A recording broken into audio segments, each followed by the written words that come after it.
Lee Money here for Redline Radio and Young's Jewelry.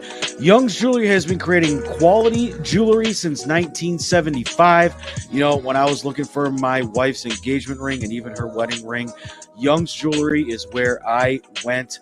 Call them today at 440-455-1026 and tell them that Redline Radio sent you.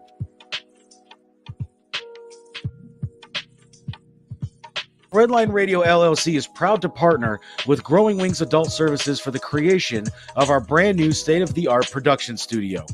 Growing Wings Adult Services has been assisting adults with disabilities in the Northeast Ohio area for the past 5 years.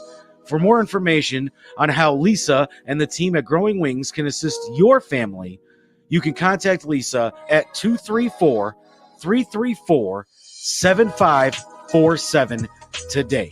Again, that's 234-334-7547. If you love high-octane, pedal-to-the-metal pro wrestling action, then look no further than Redline Pro Wrestling. Stay tuned for news coming in 2022.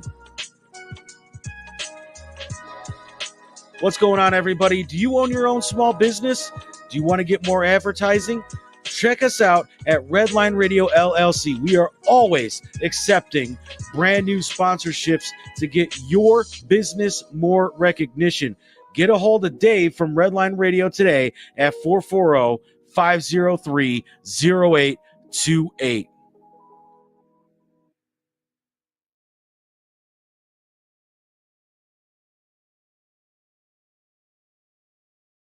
This is really gross, but dirty trash cans can pose a serious health risk to you and your family. The pungent smell can attract rats and flies, not to mention maggots, both of which can contain dangerous diseases transferable to humans. Your dirty trash can is susceptible to harboring dangerous bacteria. Contact Brandon at Fitz Trash Bin Cleaning today at 440-752-1533 or find them on Facebook. Veteran owned and operated and eco-friendly. Again, call Brandon at 440-752-1533.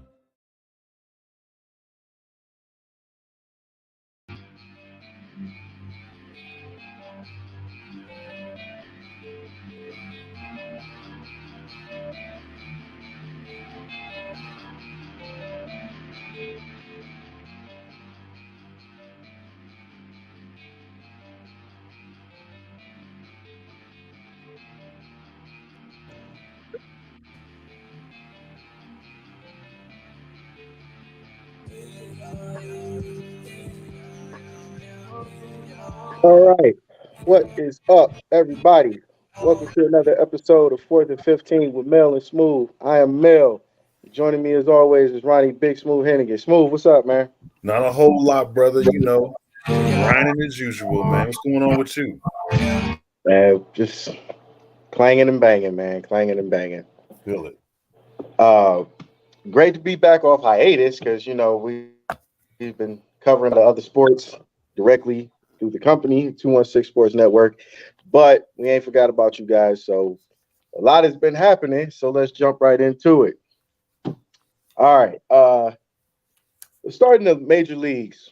You know, we're going to go play baseball. You hit a ball with a stick and then you run a little bit. Fernando Tatis of the San Diego Padres has received an 80-game suspension for a banned substance. Now, the problem with this is apparently this banned substance that he supposedly tested positive for was the cause of a ringworm medication. Here's a question. I didn't even know you could still catch ringworm. That's the first thing. The second thing is, what fucking medication are you taking that has that strong of a steroid where you test positive and it's supposed to be treating for essentially a skin condition? See, that's the part I don't get either. And I actually am with you on that question because my thing is, I feel like there's times where, okay, we know of the obvious stuff that guys are gonna, you know, be in trouble for using, like it's blatant to everybody. But then it's stuff like this that being regular, like prescriptions or whatever else, and guys are actually like truthfully taking this stuff for a reason. But then, you know, they learn there's some kind of, you know, PED in it, and you're like, oh, okay, that's interesting. But 80 games, I'm like, wow, for something that you didn't know about. But yeah, what really would be in it that's that strong? That's like somebody saying to me, okay, you know, you're an athlete and you're in this sport, and we're going to ban you for 80 games because you have an allergy and you want to sniff some Flonase, you know, because Flonase has a steroid in it too. But that 90, like hit I'm the not even ball gonna hard, say. I don't know. Yeah, I'm not even gonna say 90% of medication. I'll say a good 60% of medications out there have some type of steroid. I mean, Yeah, shit. If you got asthma, you take an antihistamine or you take over-the-counter inhalers, they all got steroids in them. right. That's because that's what help increases the lung capacity and fights the closure of your lungs. So what was in the ringworm medication that was that strong that you test positive? Because I'm failing to believe that there was something to treat a ringworm Yeah, that's that strong to where you test positive and it shows up in your system. Ringworm medication, if I'm not mistaken, it's a topical cream. So you got to rub that in. So you mean to tell me you rubbed in topical anti-itch cream to treat a ringworm, and all of a sudden that shows up in your system? that's crazy, man. That is so crazy. Like, even sitting here thinking about it, I kept thinking, like, okay, well, not only the steroid itself that they're trying to talk about, but even the usage of it. You know what I'm saying? Like, I get it. You're trying to treat that, do what you got to do. It makes me wonder too, like, is this some kind of new drug that's supposed to like get rid of it sooner versus all of, like the old stuff they used to give back in the day that you kind of just use to wash it in and you know Yeah. goes away. Even the ointment, you still had to apply that to skin area, like to infected areas. So what the fuck did they give you? Did they give you a shot? Did they give you a pill? Like, Right. I'm failing to believe this. Just say you took a steroid. Just say you took a banned steroid, and just be done with it, bro. Like, for everybody that's watching, we've all caught ringworm at some point in our life, as whether by accident or by touching the ugly kid at school, whatever the case was. We've all at least came in contact with somebody or caught it ourselves at some point. There's no way in 25, 26, 27 years since we've been kids that there's been a new development to where ringworm is so strong that you need a steroid to treat it. Right. That is unfathomable, and I can't find a way to believe that. So what I'm assuming is somebody gave him something, or he took something that was over the counter. And if that was the case, you took something over the counter, then fine. But Lee, help me out, man, because even the pro wrestlers take the true steroid. Does ringworm medication go that far? Not that I've ever heard. Yeah, man. I even wrestled in high school, you know, like collegiately, and I never caught ringworm. I played football in high school and never caught ringworm. I mean, it's like you got to take a shower after every fucking practice and after every fucking game and meet, man. Like that's just that. That's the other question I have with that. What were you doing to catch ringworm in the major leagues? That's like Sam Darnold or whoever it was last year with the Jets catching mono during 2020. Yeah, it was during 2020. You're catching mono. What are you doing? Yeah. Like, what are you exposed to? You have to be exposed to something to get that. It's not like just something to be floating in the air somewhere and just catch you don't just scratch your ass and wake up. Last time I checked, aren't at least like flip-flops required in all the locker room bathrooms so that you don't catch this shit? Yeah. Yeah.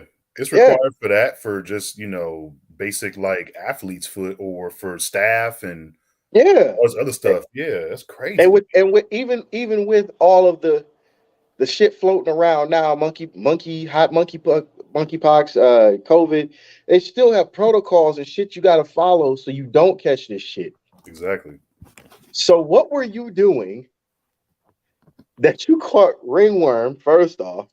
And second, what medicine did this doctor prescribe you that's clearly banned, that you're not supposed to be taking to treat ringworm?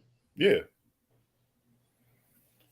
Yeah, I don't get it, man. I mean, I'm sitting here now like, bro, you either had something you weren't supposed to have, or they just being crazy because they didn't test you for a steroid that's as strong as whatever's in, like you said, inhalant or Flonase, whatever.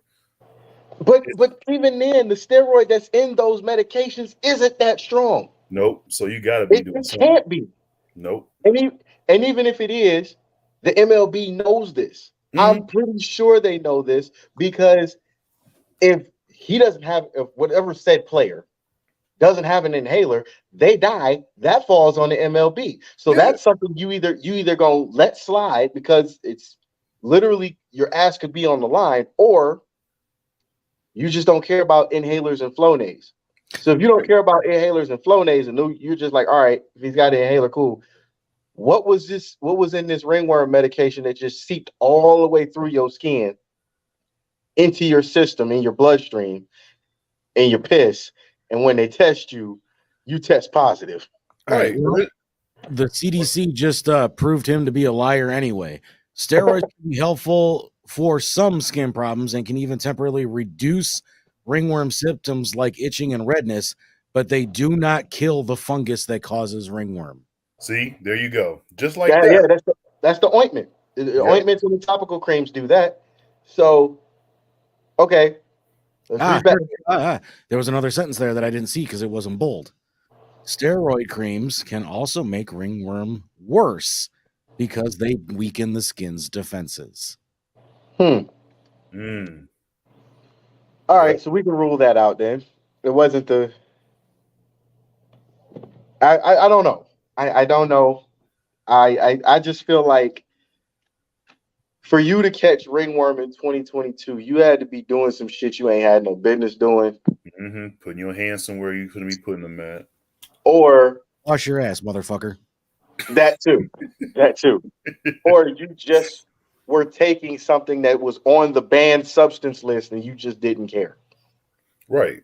Or if you go deeper into it, like, and we've all, been in different sports where you play them outside in some form of grass, whatever, right? So if that was the case, if it really was what he was talking about, or let's say, there was something in these different medications, it'd be way more people getting hit with that. You know what I'm saying? Because, like, it's folks right now, you playing baseball, football, soccer, whatever on the field, and this cat's out here taking whatever they got to take. You know what I'm saying? Because if you have real allergies that really bother you like that, like I know for me when I was in high school, I had an issue with fresh cut grass. So I was out there popping like Benadryl, whatever I had to do, you know what I'm saying? And that's all I could do, man, and just, stay afloat to play the game and not have it bother me.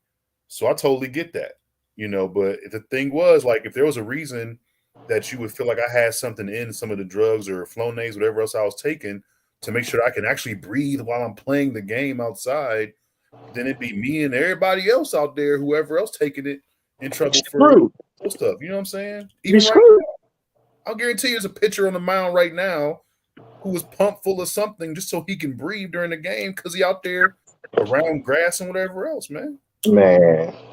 Just saying. Hey, I'm with you, man. I'm with you.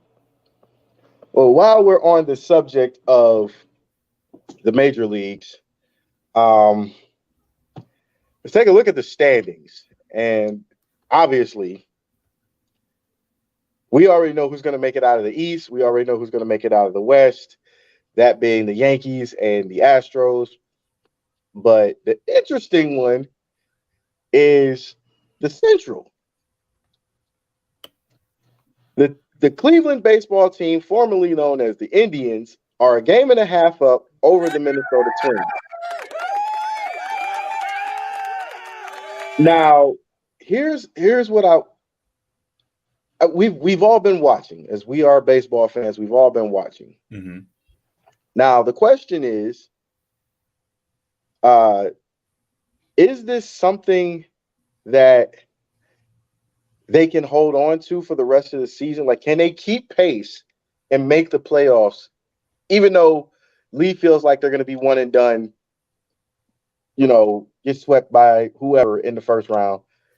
Or is this they're still trying to fill out what they got in the farm system and hopefully build from there?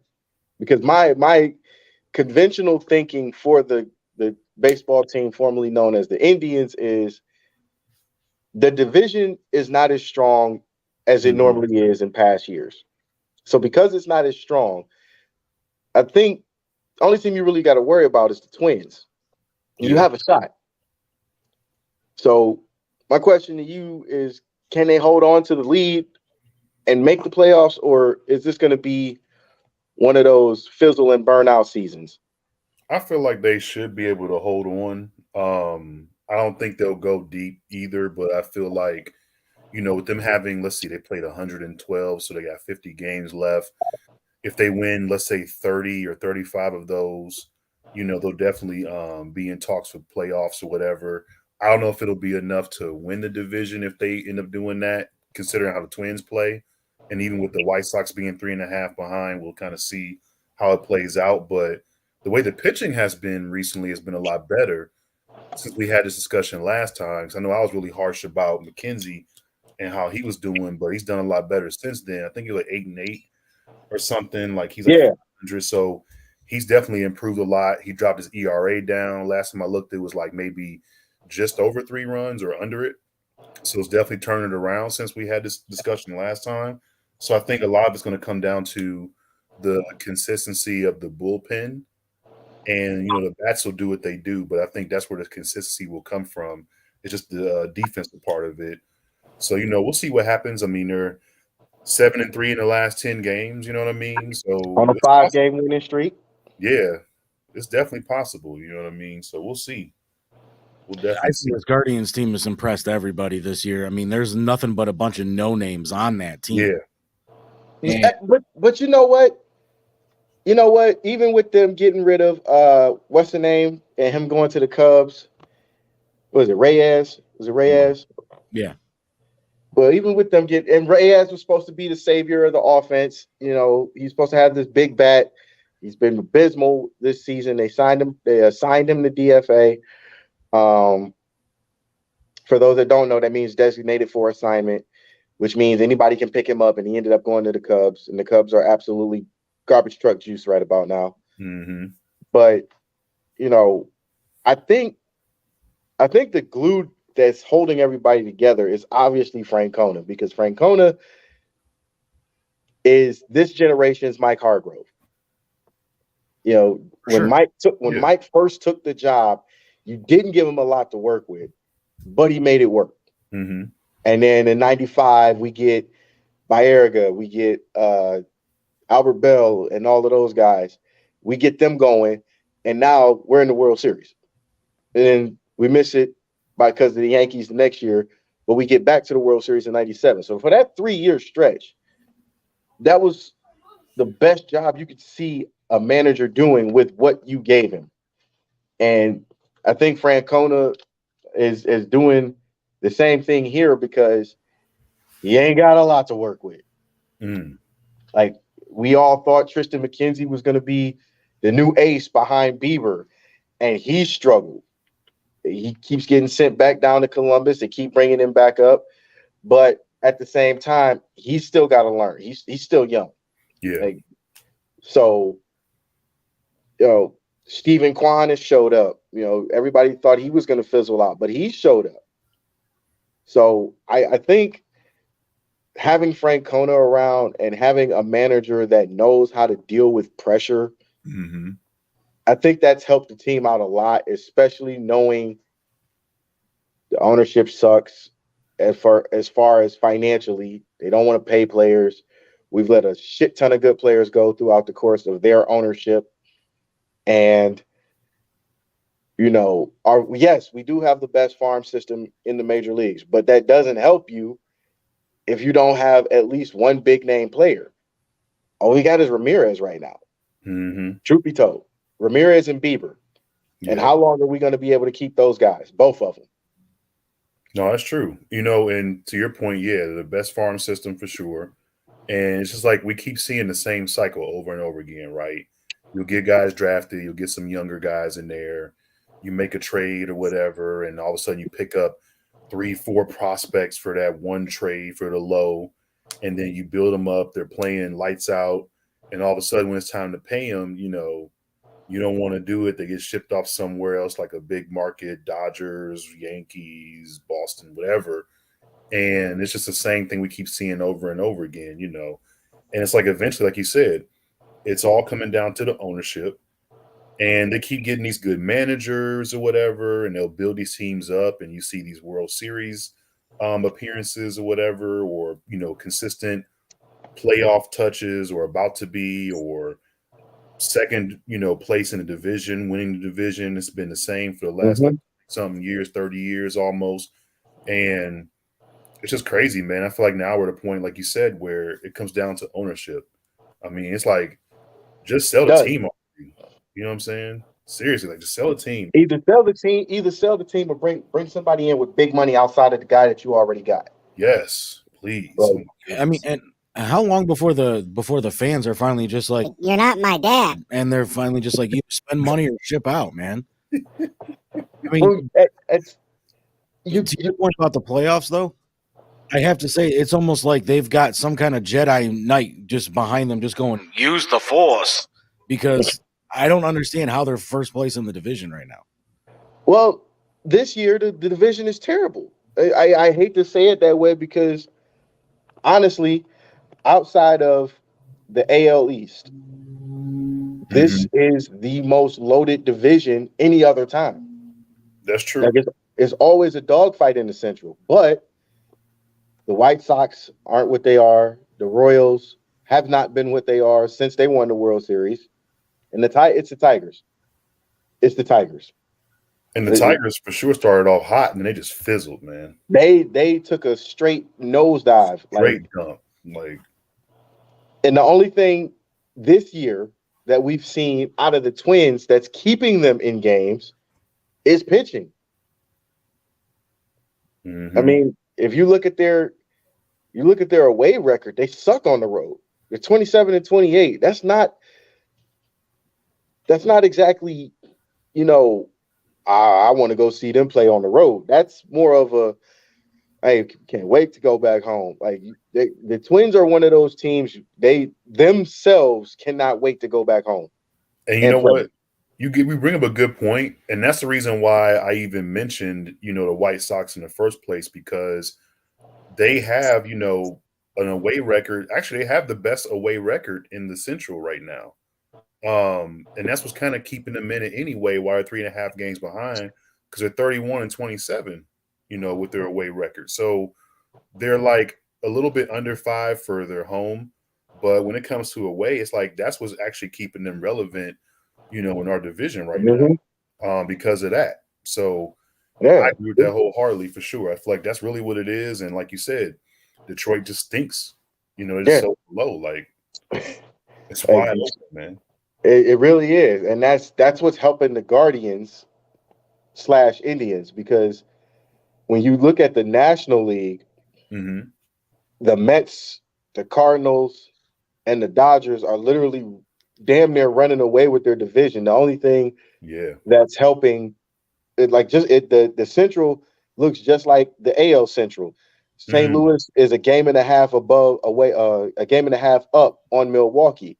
The Dodgers are running away with their division, and so are the Mets.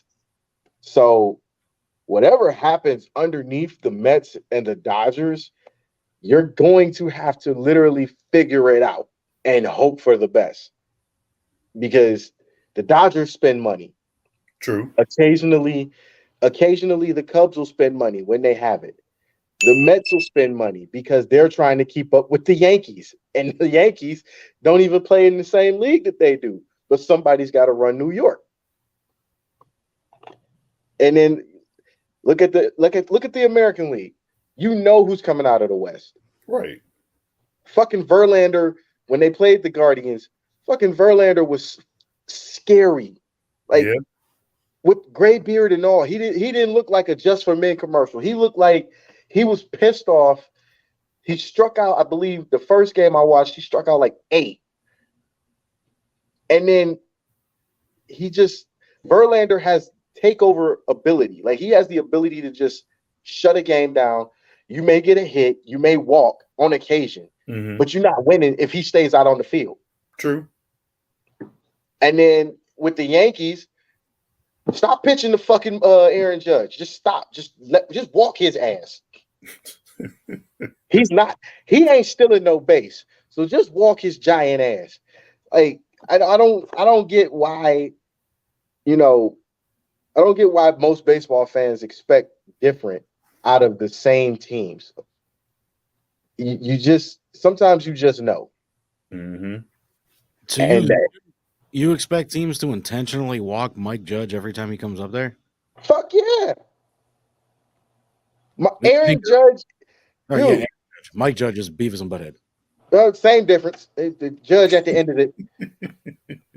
Listen, we've all seen Aaron Judge in action. Aaron Judge is not a small guy. He's got a heavy bat. He's not, he's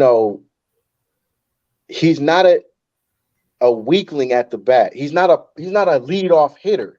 He's a power hitter.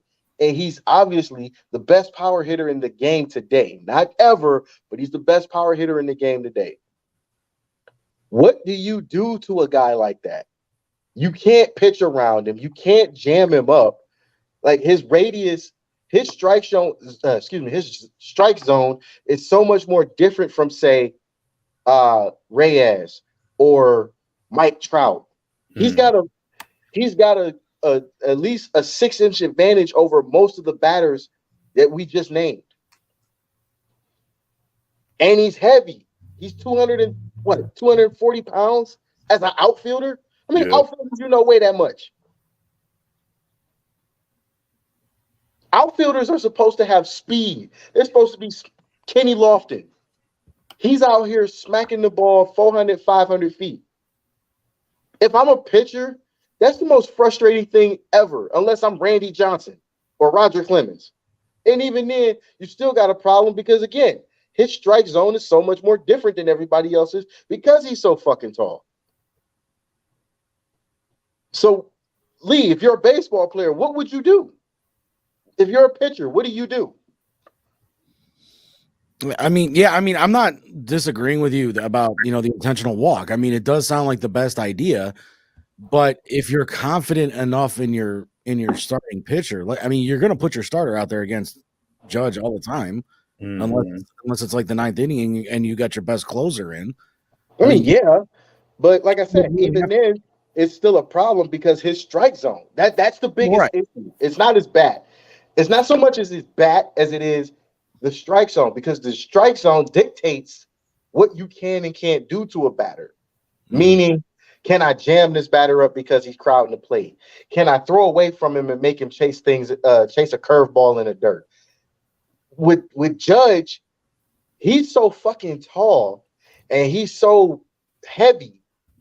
When that bat comes around, it's gonna be a base hit if he connects, or it's gonna go out of the park. So you got to figure out as a pitcher what works best. And I'm not saying intentionally walk him is going to be the best idea, but when you're going up against somebody like that, you got to think about these things. Yeah, no doubt. Is there a way? I mean, I know that the baseball is a lot different than football, but is there a way for pitchers to figure him out and see what pitches work and what pitches don't work against him? Or then go ahead. Can he mutate his batting to where no pitcher can figure him out? I'm going with the mutation because, he's been in the league a few years now. That was kind of the point. Yeah, he's been in the league, so it's not like you don't have tape on him. It's not like you don't see him. If you're the Red Sox or maybe the Guardians, because you see them, at least with the Guardians, you only got to see him like 3-4 times a year. But if you're the Red Sox, Blue Jays, the Orioles, or Tampa, you see this guy every day or almost every other day. You should know something. You should. That conventional wisdom would say you should know something. But he's won a home run derby. If I'm not mistaken, he's been a batting champion or he's been close to it. He is one of the home run leaders. You know, his slugging percentage is scary. Like these are those kind of guys. Like you didn't want to see Frank Thomas. Yeah. Like even in the video games, you did not want to see Frank Thomas because he had no strike zone. Like you see Griffey virtually damn near didn't have a strike zone, and he's a left-handed batter. At some point, you as a pitcher and you as a pitching staff and a pitching coach would think you got to figure out a way to make him, to make him change his style every time you see him, because it hasn't changed. The power's still there. His on-base running is still there. Like, you got to figure something out, or they're going to run away with the World Series.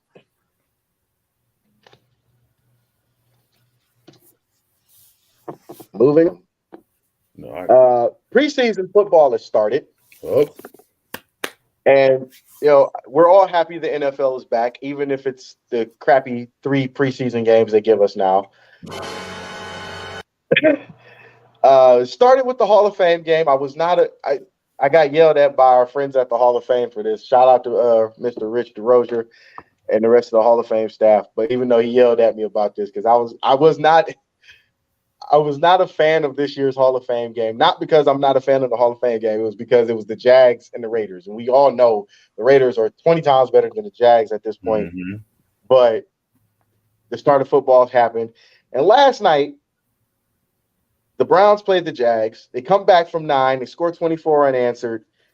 And they end up winning the game. But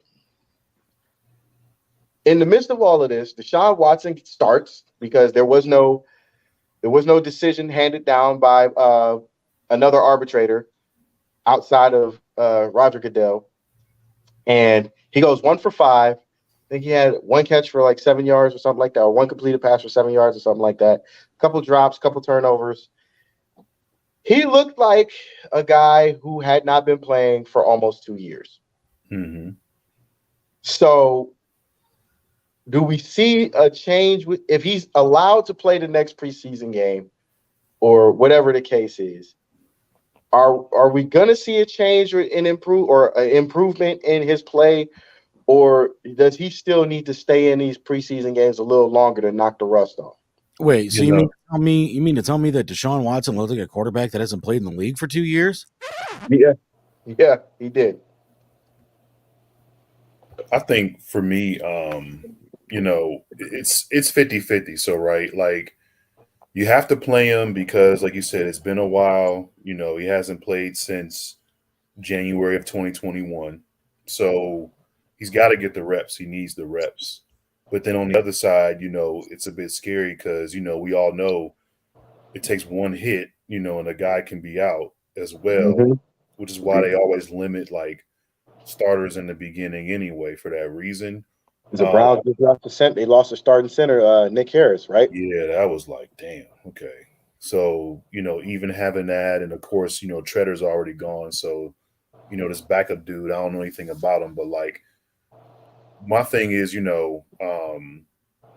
it's almost like you're forced to do it because he has to get as many reps as he can. And of course, with Brissett or whatever, being that guy for at least 6 games that we're seeing, right? It's like we didn't see much of him. So I'm kind of like, they had to do it last night. They had to, right? Right. Especially against, Jacksonville. I mean, yeah, they've had a couple of additions, defensively or whatever, but at the same time, I mean, it's still Jacksonville. They got to figure it out. Deshaun's in a new offense on top of, sitting almost 2 years. So he was going to have some struggles anyway, even if he was a guy that hadn't sat out for, that long. With it being a new offense, he's going to have to get adjusted anyway. So it's almost like they just were forced to do it. You have to at this point. With arbitration or not, you know what I'm saying? Yeah, you had to see him last night. You just had to. It was the perfect time to do that. I think it was the right move. Of course, with that first game, it's always 1 quarter and done. Mm-hmm. progresses each one. So, maybe next week you see first half, you know what I'm saying? Or you may see just one quarter again and give Brissett the second quarter or something like that, because we're going to keep working those lower string guys in. So, damn, man, it's hard. Mind you, while we're sitting on this, former Steeler Jay Dobbs went 10 of 13, 408 yards, and threw a touchdown. The quarterback room isn't bad, but the speculation is still, if Watson sits the whole season, Garoppolo's still in the discussion. And I spoke with our friends over at Talking About Balls, and I did say that this was possible. You don't necessarily have to trade for him. The 49ers may cut him. You never know. But don't be surprised if the talk for Garoppolo becomes stronger, because Garoppolo's still got a lot left in the tank. He's clearly better outside of Brissett. He's clearly better than Dobbs. No knock on Dobbs at all. But he's clearly better than Dobbs. And he's clearly better than Rosen. So would you, as a Browns fan, not even as a Browns fan, would you, if you're in the front office, if you're Andrew Berry, would you at least think about making that move to get Garoppolo in?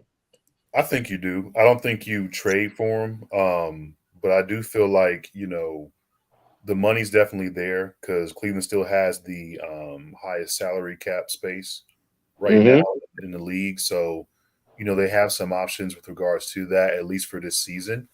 You definitely want to, go along with a guy that has some experience. So I think that definitely is, a move they should consider for sure.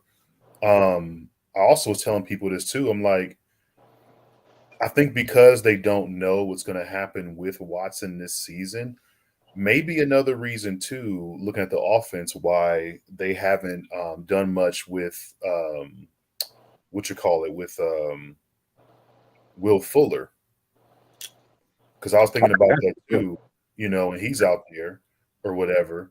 And I think my thing is like Will Fuller, that'll be a familiar face for Watson. And like one of his primary targets after Hopkins had left, right? So it would make the most sense. But then if you're not sure if he's even going to be in there for the season or at least for half of it, whatever, then why would you sign a guy that's familiar to him if you not even know he's going to be the one throwing it for the whole year? So I think that's another issue too, because I've had a discussion with people too. They're like, well, what's going on with that? That makes the most sense. Yeah, it does if you're for sure that he's going to be doing that. You know what I'm saying?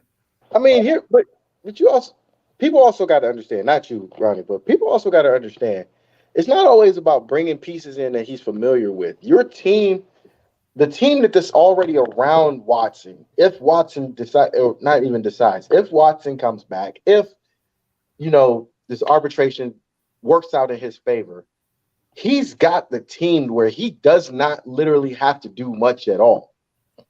You've got Kareem Hunt, who's, even though he's frustrated, he wants a new contract. And this is the curse of Cleveland. You got players that want to stay, but you end up letting them go. You got Njoku, who's vastly improved since he's the same thing. Yeah. And he's been re-signed, but he wants to stay. You've got Chubb, who obviously is your feature back. And then you got Amari Cooper, who's not the fastest guy, but he's the possession receiver you've been looking for. And Peoples-Jones can be the game breaker if he's allowed to be in this offense, because he's shown light that he can do it. So even with that, like I said, with Brissett, it just dawned on me about this. Brissett was held out from last night's game, not because of Watson, but they had a joint this week. They got the Eagles coming to town. Mm-hmm. So it's a joint practice, and I believe it's a preseason game.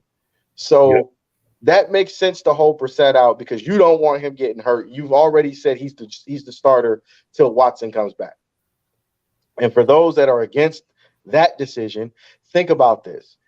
Watson and Brissett were on two very bad teams in a very bad division, that being the AFC South. the Colts and the Texans, respectively. Watson made it to the playoffs with a very bad team twice. Brissett played on a very bad team twice. After Andrew Luck was gone, that team went downhill. The only thing that kept those Colts teams in the games was defense, because the Colts have one of the better defenses in the AFC. So, and in 60 games as a starter, Brissett's record is 28-32. So he's not that far off. Yeah. Like, don't sit up there and say he's a bad quarterback because of his win-loss record. I forgot Brissett was with Miami. Thanks, Dave. But don't be surprised if this was the breath of fresh air Brissett needed, because this could change a lot, and he could be the saving grace for the Browns while this Watson stuff blows over. Can I interject here just for a minute? Go ahead. All right. I think the reason why they're going to try to play Watson as much as they can in the preseason is because they don't know what's going to happen with him. And that's a smart move. Yeah. Right. And the second that decision from Harvey comes down, if it is a indefinite season-long suspension, he has to leave the facilities immediately. Yep. So, and the fans obviously want to see him play. That team is paying $230 million for this guy. Which is a big-ass investment. Right. They want to see that investment play out, even if it's only in preseason. But like you said, he's got 2 years of rust on him. So he's not going to look like the high-caliber quarterback that he did in Houston. But then on top of that, like Dave was saying, Jimmy G, it doesn't seem like the 49ers want to get rid of him. They're holding on to him for whatever reason they want, even though it sounds like he wants out of. Yeah, because why would you not? When an organization says Trey Lance is our quarterback, and you're literally 3 years removed from taking virtually the same team to the Super Bowl, this ain't the Baker Mayfield situation where they said, yeah, Baker, we're sticking with you, but then Watson wants out. And we're gonna get it. Yeah, it's Garoppolo, who was the leader of that 49er team. He helped get them to a Super Bowl. He helped get them to a Super Bowl. So, well, I'll answer that question in a minute, Dave. But I have a theory on that too. Yeah, but if you're Jimmy G in that scenario, yeah, you got injured, but you still got a whole lot left in the tank. You really do. And then they draft Trey Lance. Trey Lance is clearly not ready. I don't care. He's a good quarterback from a small school. Mm-hmm. He still ain't ready. He's not. So why not stick with Jimmy G? Yeah. No, yeah. But when you're the 49ers and you say things like Trey Lance is our quarterback, and your coach is backing you, your GM is backing you. If you're Jimmy G, what do? Yeah, get me the fuck out of here. Sorry, get me the fuck out of here. Oh, I don't want to be here no more. But to Dave's question, I think they were sold on Brissett because they didn't think that the league was going to come down as hard as they are on Watson. Yeah, nobody thought that this shit was going to drag out as long as it has. And here's another thing. If you're Roger Goodell, and I'm speaking directly to Roger Goodell on this one, if you hired Sue Robinson to do a job, who's a former judge, by the way, and she makes a ruling based on her experience as a judge and what you've displayed and what you've shown as an example for final rulings as a commissioner, what the fuck did you hire her for if you were just going to go back and overrule it and bring in somebody else? I'll tell you. The same dude that you're bringing Good Old in. Boys Network. You said what? I said, I'll tell you why, because it's the Good Old Boys Network. But here's the other part of that. If you don't agree with her decision, that's on you. You hired her. Not only did you hire her, she has no bargaining ground. She's not for Watson. She's not for you. She's an independent. She made that ruling based on what she had in front of her. Yeah, it was fucked up what he did, but it was no coercion. There was no violence. The messages between the masseuses, which she didn't want to point out, the messages between the masseuses all tell a different story than what they're saying happened.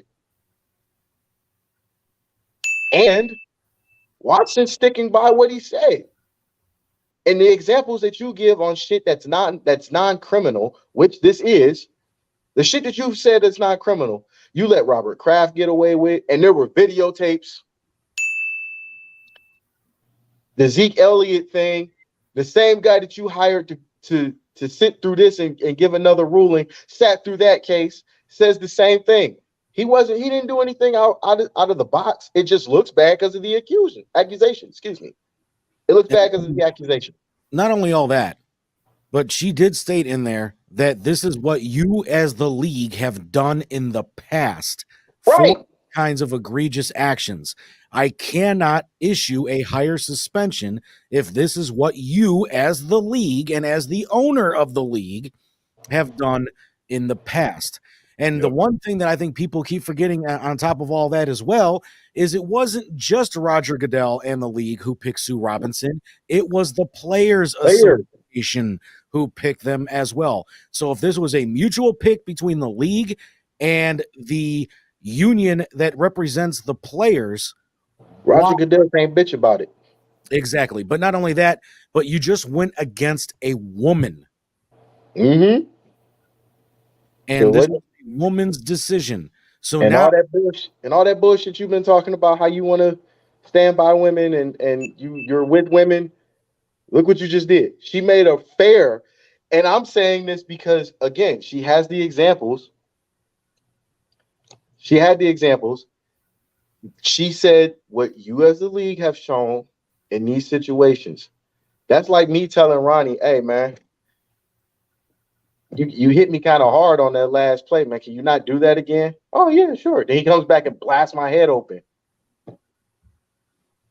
You asking for too much.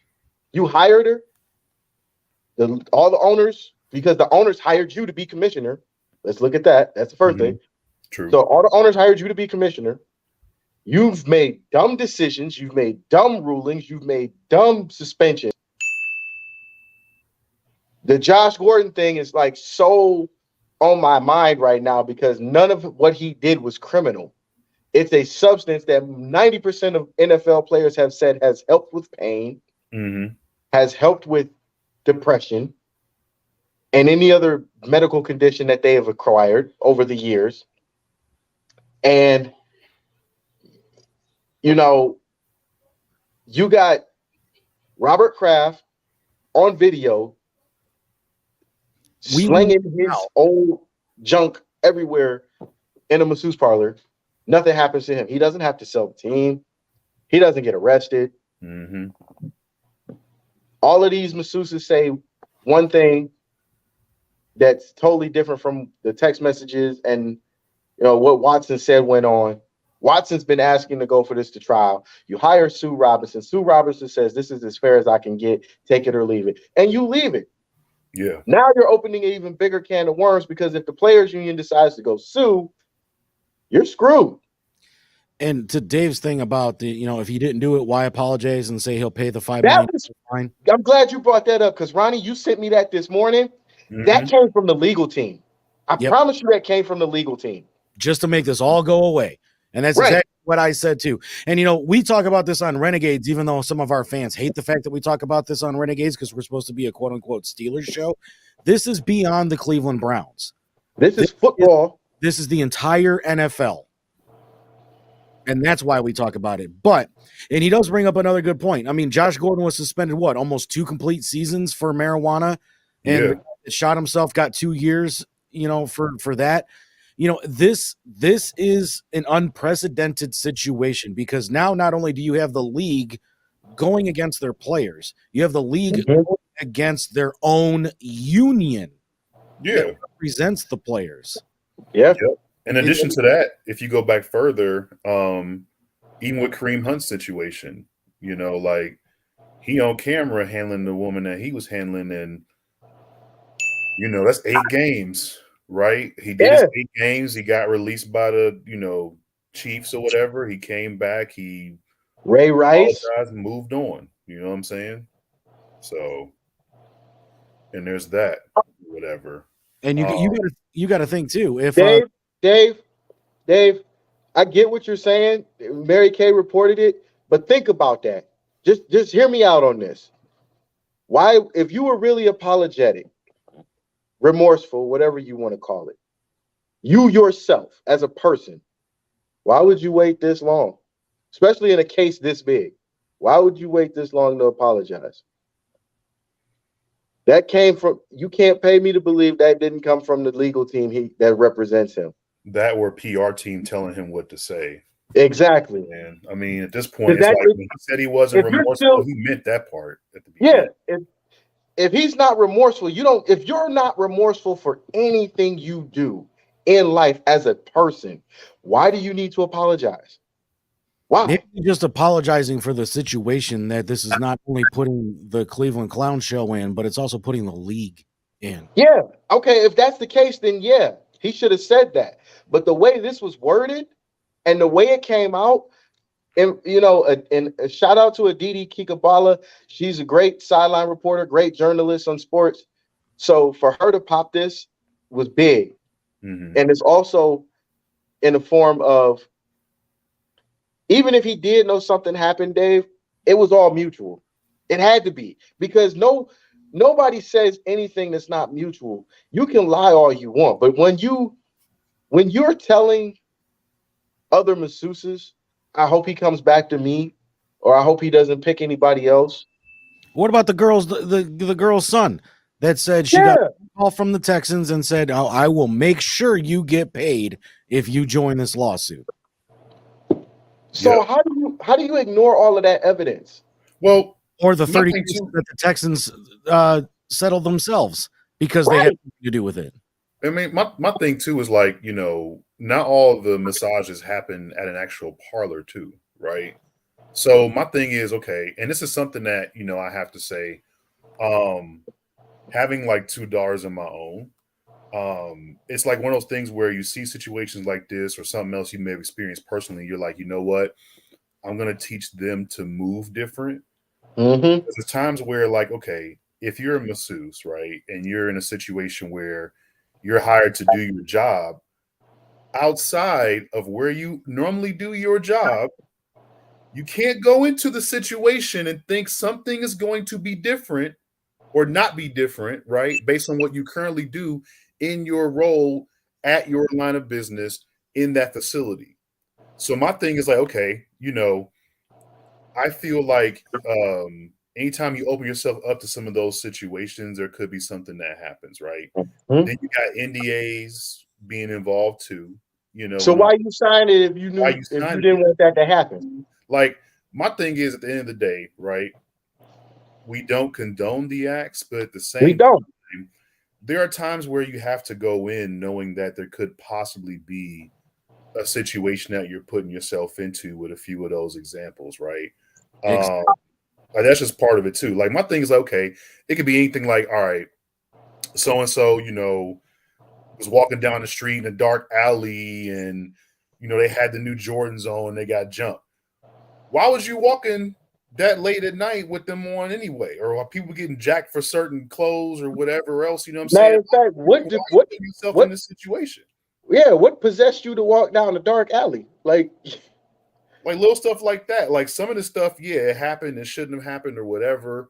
But some of it was avoidable too. Like, I'm not gonna just sit here and act like, all of this was, something that may have happened that we couldn't have known. Some of the stuff we knew was gonna probably go down that way. I'm just saying, man. Yeah. Because right, but damn, like, yeah, because you knew, like, if you're a traveling masseuse, you don't think, and you're listed, you got a listing on Backpage or Craigslist, which a couple of those masseuses had. So if you're listed on another site, not your work site, you advertising that too. And I said, we're not condoning it, but you got to be smart enough to know. Like, you know what we're doing? And I'm saying this about a lot of stuff that's going on with cancel culture right now too. What, we're telling the truth? Well, we're looking at the evidence. Right. Matter of fact, we used to play on a semi-pro team. We used to have to go out to Warren a couple times every year. Everybody wanted to go to this one massage spot, happy endings, all of that bullshit. That spot that got busted so many times. I'm surprised. I don't even know if it's still open now, but it's been busted, it's open, raided so many times for the same shit that these masseuses are doing. But they knocked the guys instead of the masseuse parlor. What, you didn't know what was going on in there? You just gonna hit the guy that went to go get a massage? Seriously? You know what's going on there. Y'all been there. Cops go there. Y'all know. Come on, man.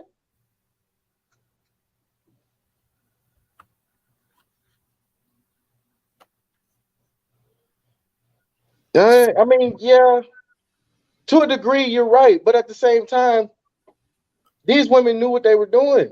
You signed it. You physically, knowingly signed a non-disclosure agreement. That's what NDA means. That means whatever happens and whatever goes on while you here, shut the fuck up. Which is crazy because why would you even sign that? Like, if someone hands you that, you have to in your mind think, something shady might be happening here. Maybe I shouldn't do it, right? You would think. Maybe you're getting paid a little bit extra than you normally make to do it too. You would think. Know. Regardless of your integrity or not, maybe you're getting paid a little bit more than you normally would to do whatever for this one person. So you sold out too. You like, cool, all right. Does anybody else find it weird that Judge Sue Robinson contradicted herself in some of her responses in that statement, though, as well? No, I don't find it weird at all.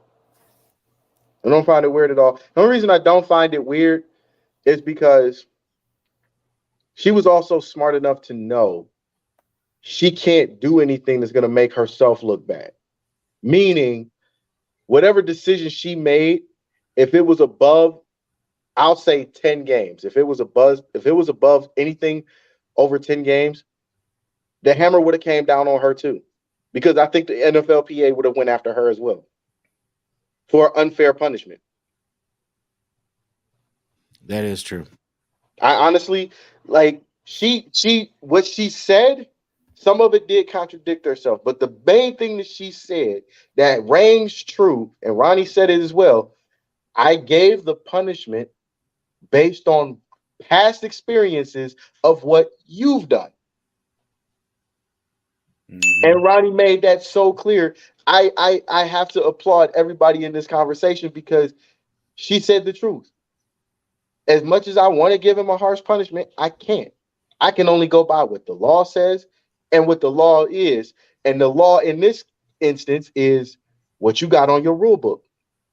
And that is... been so quick to sign that CBA without clearly defining what sexual assault is as well. That's on Roger Goodell. Yep, that's on the league too. Yep.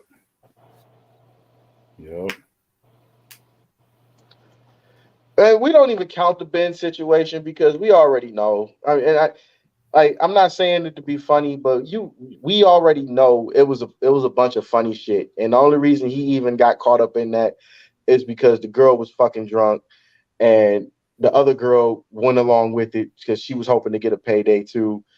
But this is totally different in the sense of, because I know we got to go to commercial, but this is totally different as in the sense of, hate to make this sound what I'm about to say it is, but it is.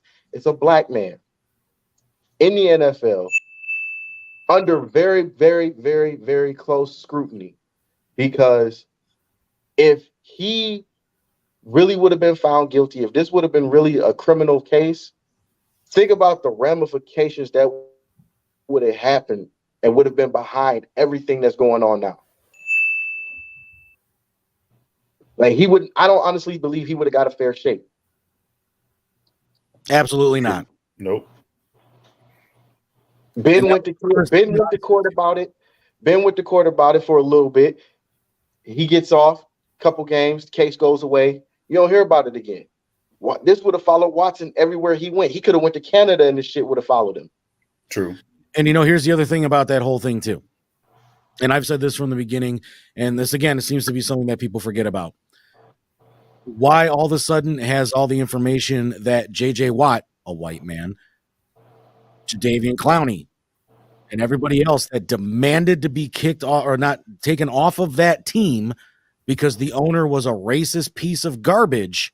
Mm-hmm. Nothing happened to them, but But it happens to Watson.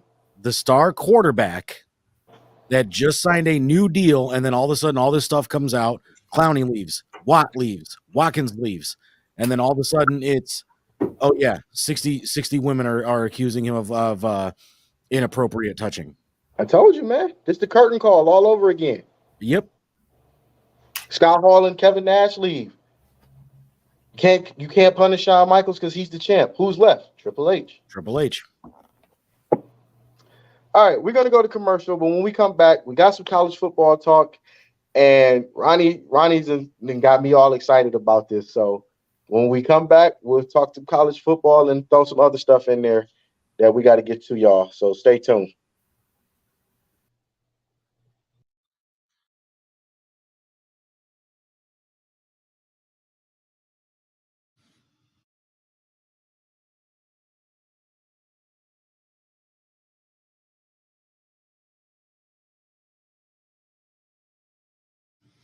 What's going on, everybody?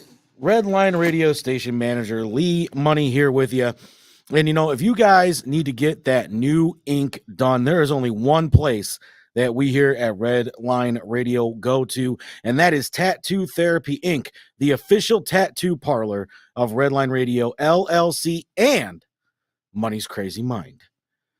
Riley Chase and the team are considered some of the most elite tattoo artists in Northeastern Ohio. And here at Tattoo Therapy Inc., they customize every tattoo that they do to fit each client.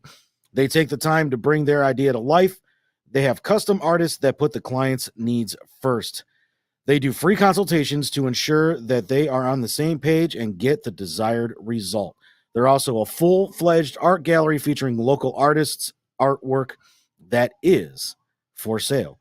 Welcome to call for a consult or just come on in. They look forward to meeting you. You can call today, 440-747-7130, or you can visit them at 6259 Pearl Road in Parma Heights, Ohio, in the Greenbrier Shopping Center, right next to Penn Station East Coast Subs.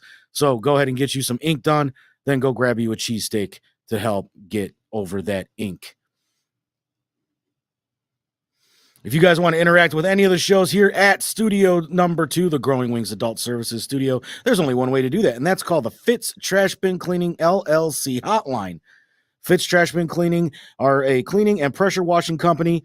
They are locally owned, eco-friendly trash bin cleaning service in Northwest Ohio, serving North Ridgeville and the surrounding areas. You can reach Fitz Trash Bin Cleaning LLC at 440-752-1533. Or check out their website at ftbcusa.com.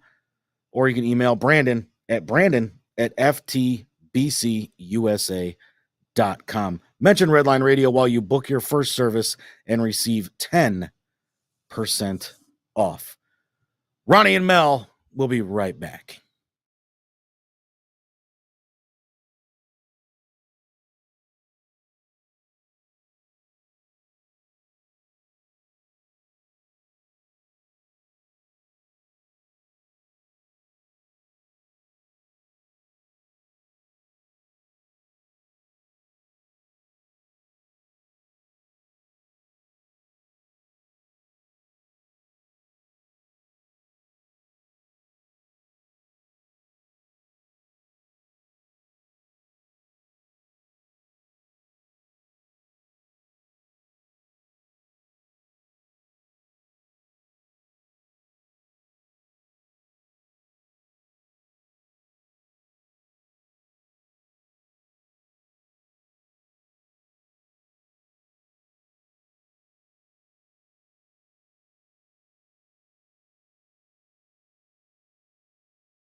Redline Radio LLC is proud to partner with Growing Wings Adult Services for the creation of our brand new state-of-the-art production studio. Growing Wings Adult Services has been assisting adults with disabilities in the Northeast Ohio area for the past 5 years.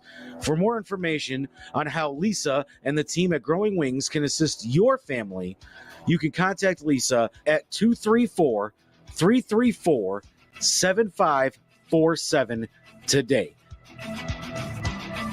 Detroit Auto Parts is the official parts store of Red Line Radio LLC. They have 2 convenient locations on the east side. You can call 216-531-7373, or on the west side, call 216-398-7373.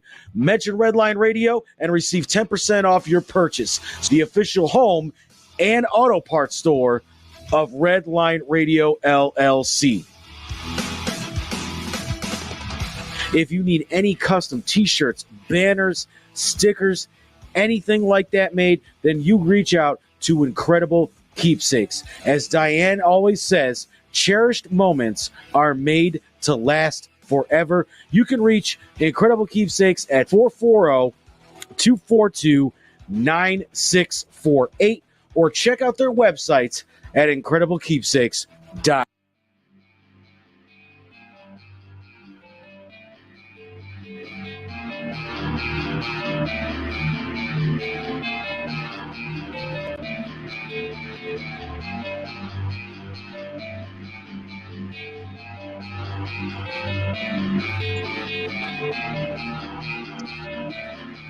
All right, we're back.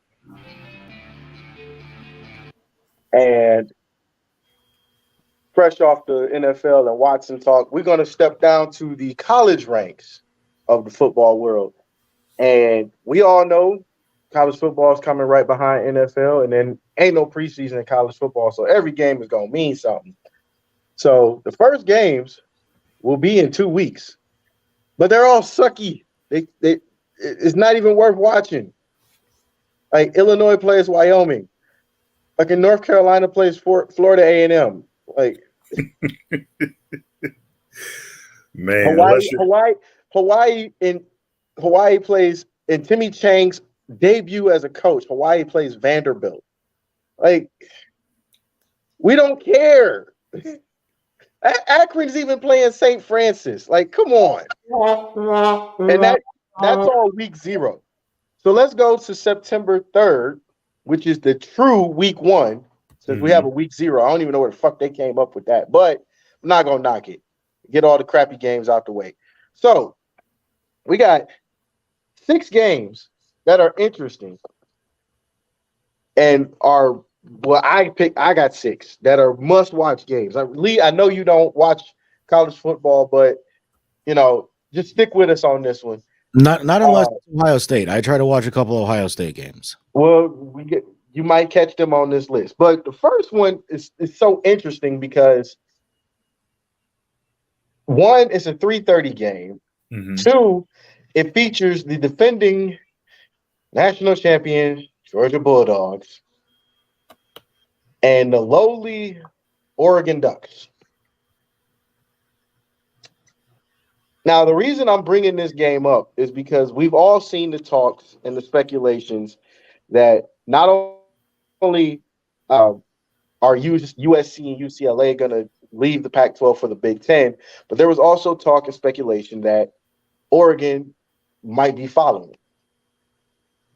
This is a big stage for Oregon. Is Oregon doesn't get a day game against anybody often. All of their games are damn near 10:30 East Coast time, or whatever the case is.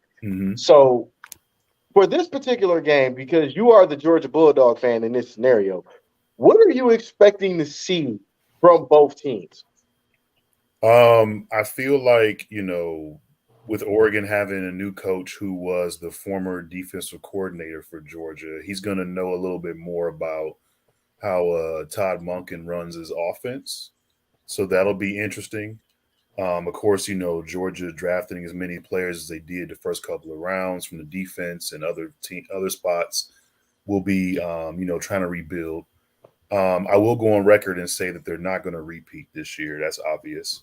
But the thing, though, is that with that first game, I feel like it's still winnable for Georgia, but I don't think it's going to be like that massive, blowout or whatever else. I think it'll be a lot closer as the teams are trying to figure out how to adjust.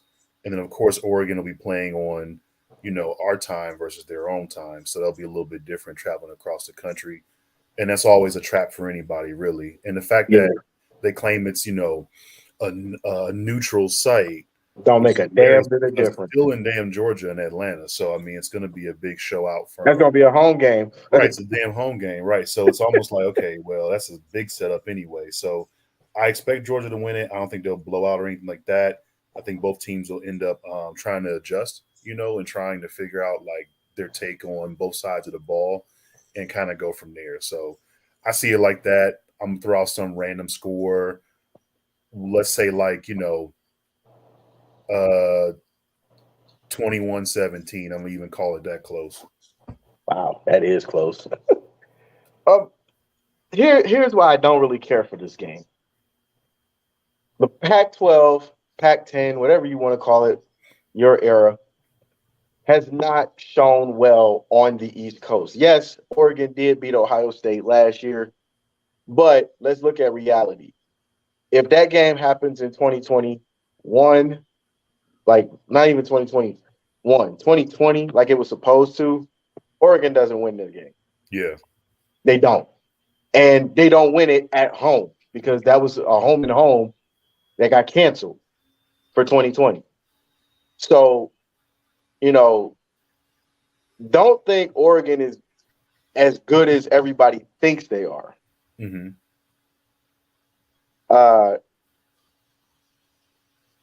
Just keep that in mind because, as much as we all love to see Oregon do good or USC or UCLA, you're playing the defending national champ. Whether they repeat or not, they won it last year.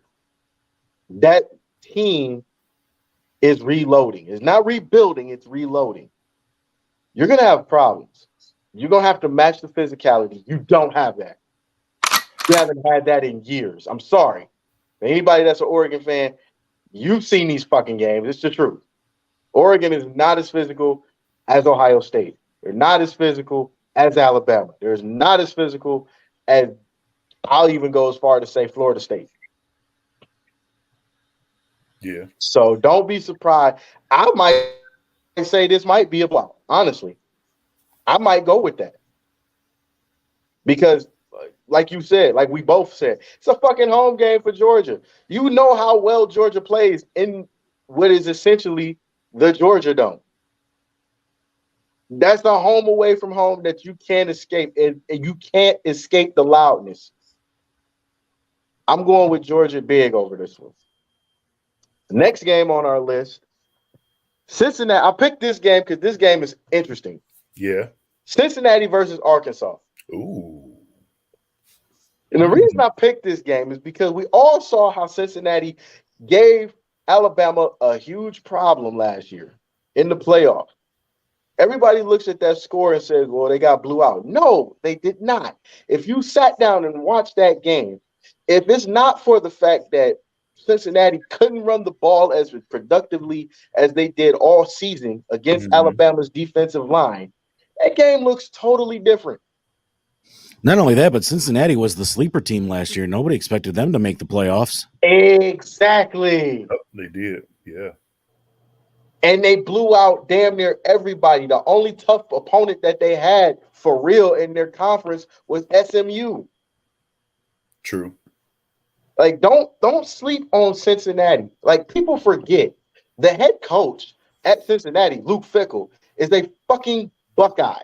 All right. So he knows how to recruit Ohio, if nothing else. Matter of fact, shout out to Coach Shepard, my first arena football coach, Derek Shepard. His son, Derek Shepard, is with Cincinnati on the defensive line. So don't be surprised if you hear that young man's name called a lot. Don't. And don't think that the train that Cincinnati was on last year is going to stop. They pissed off about that loss. You know why? Because they knew they could have won. Had things gone the way that they wanted it to, and not the way Alabama and Nick Saban dictated, we might not even be talking about an Alabama-Georgia national championship. We're talking about a Georgia-Cincinnati national championship. Georgia still might have won, or they might have lost. Because remember, Cincy made the playoff to beat Georgia. Why? Because they lost to Georgia the year before in a very close game. So ask yourself, why is a non-Power 5 conference team in the playoff playing against Georgia and playing against Alabama tougher than most other teams in the damn conference that Georgia and Alabama come from? On the level they were able to do it on, too. Exact, man.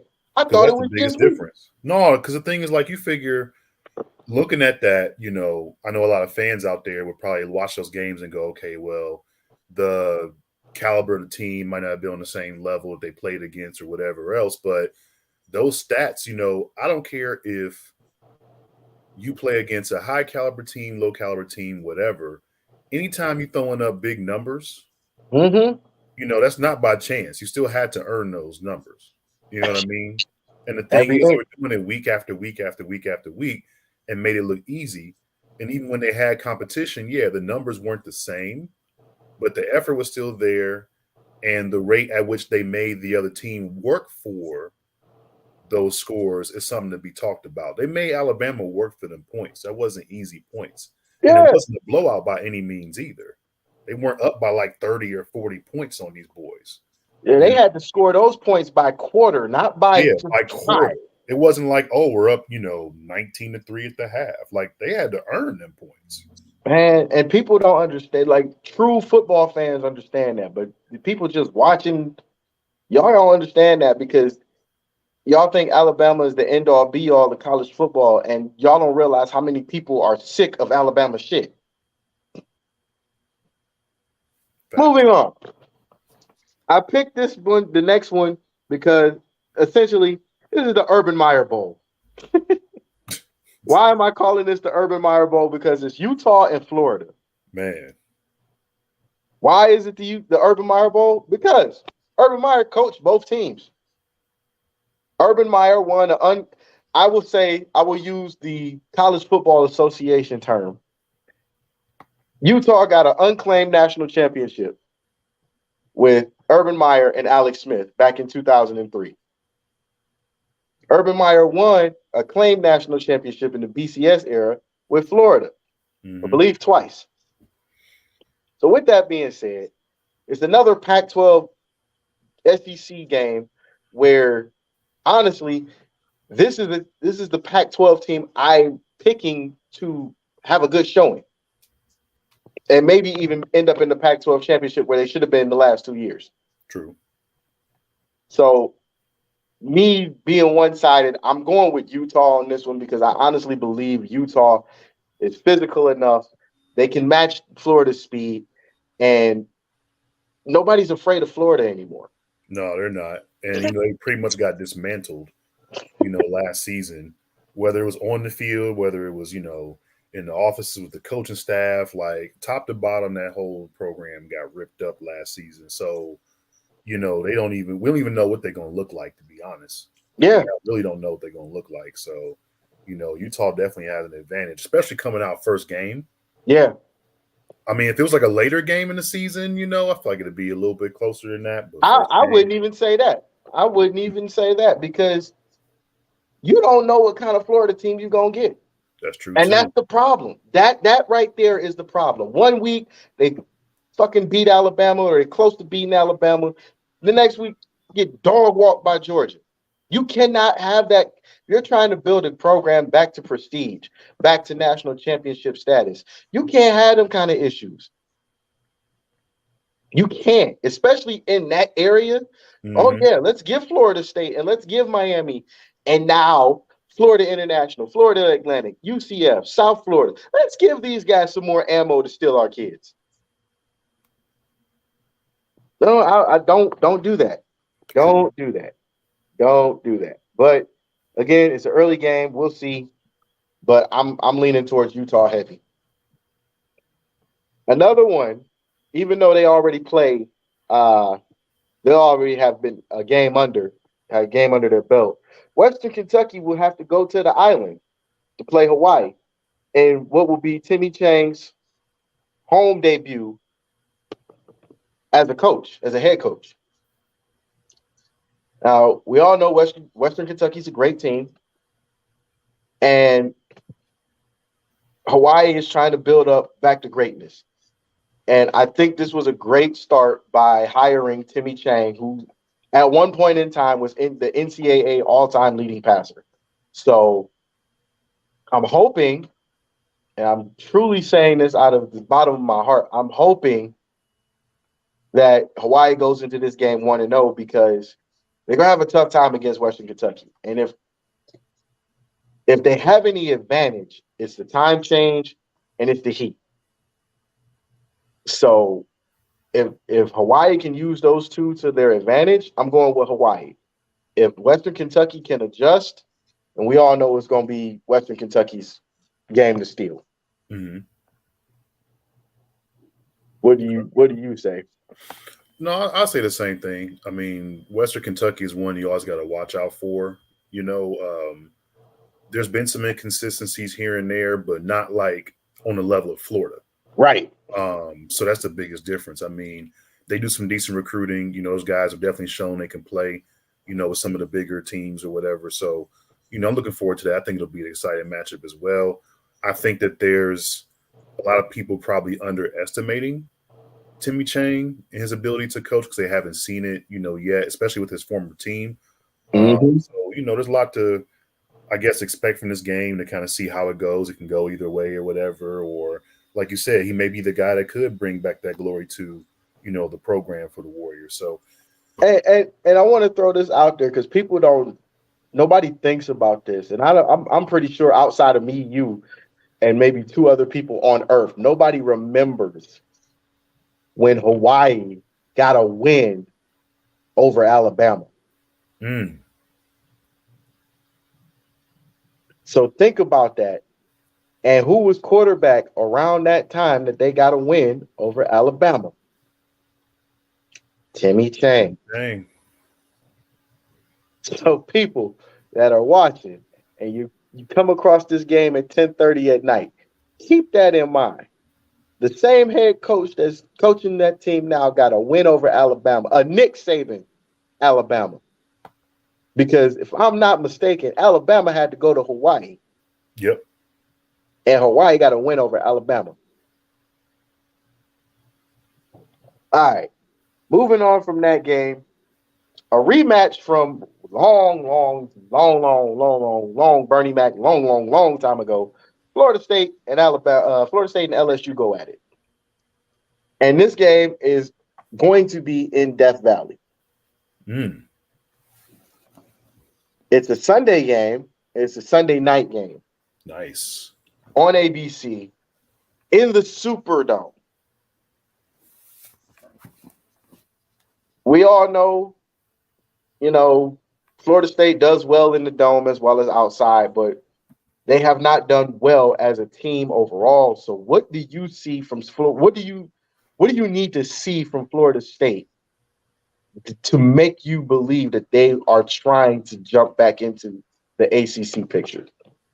For me in this particular game, I would have to say just coming in and straight smoking LSU, right? So I need to see 40 points or whatever, turnovers, the works.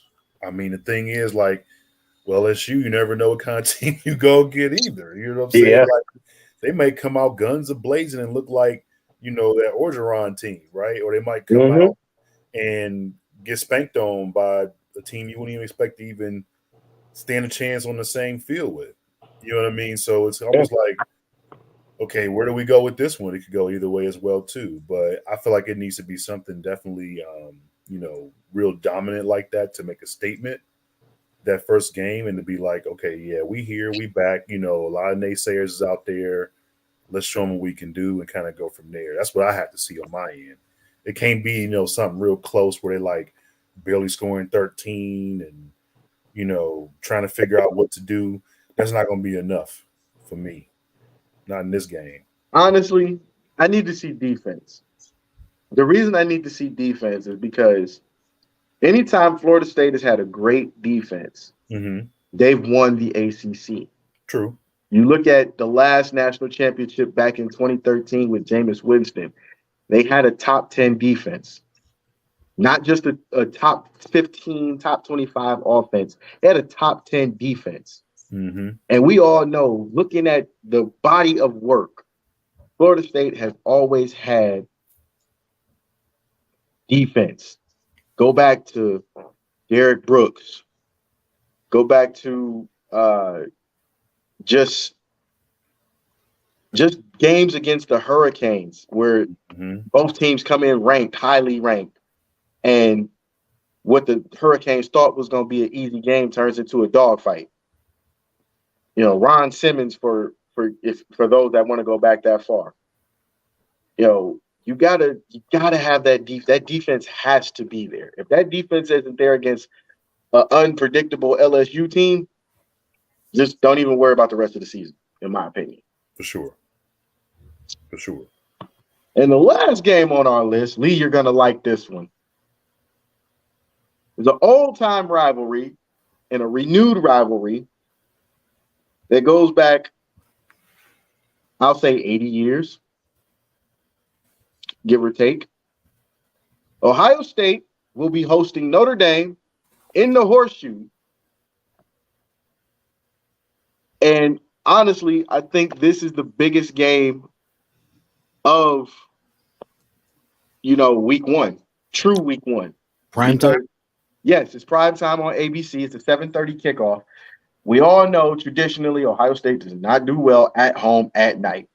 So I want people to understand this, and I want people to pay attention to this because this is true.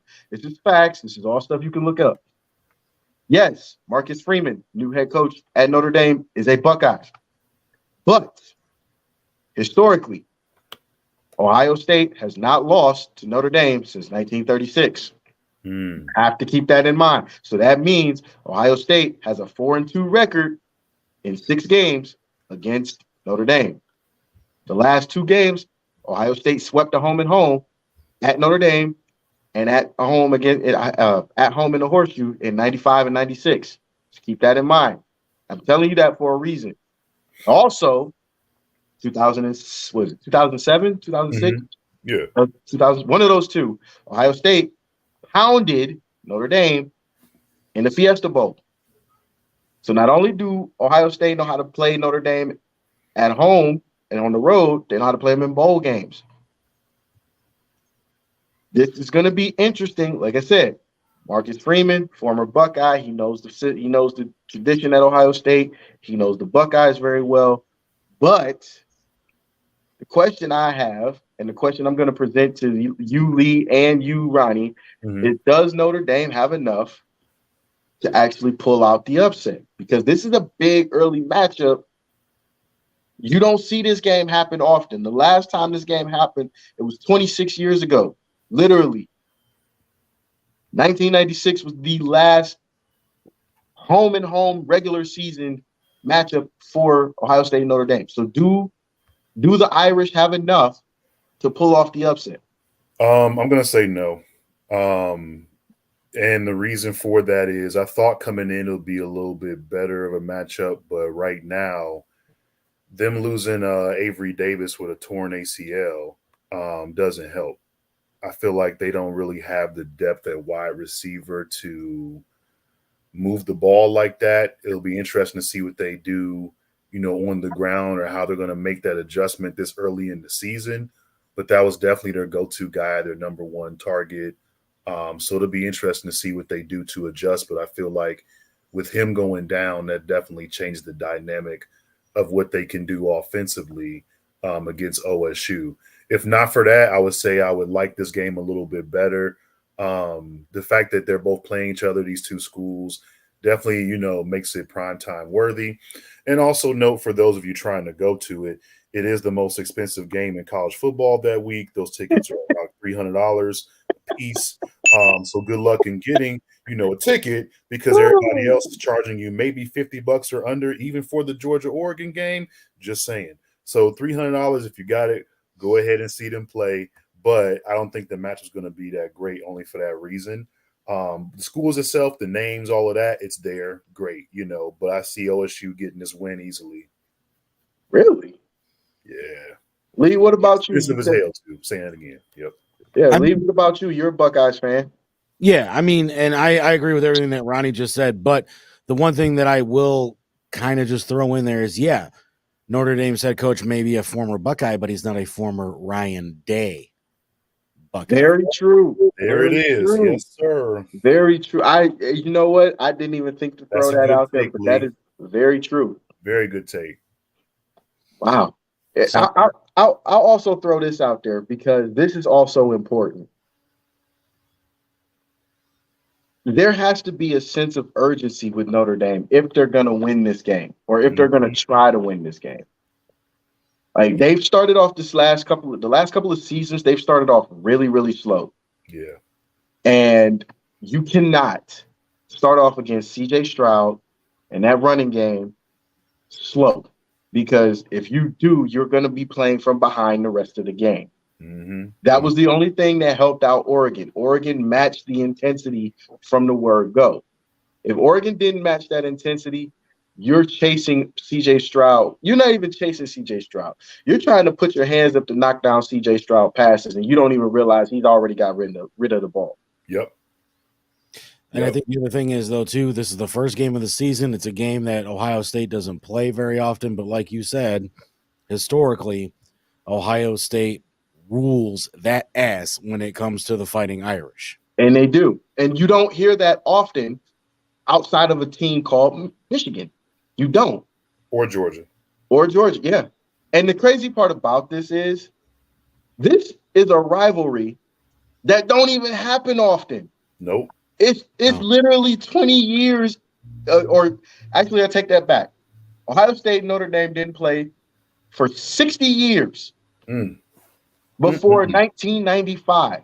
Way too long. 60 years. Eddie George was the starting running back the last time.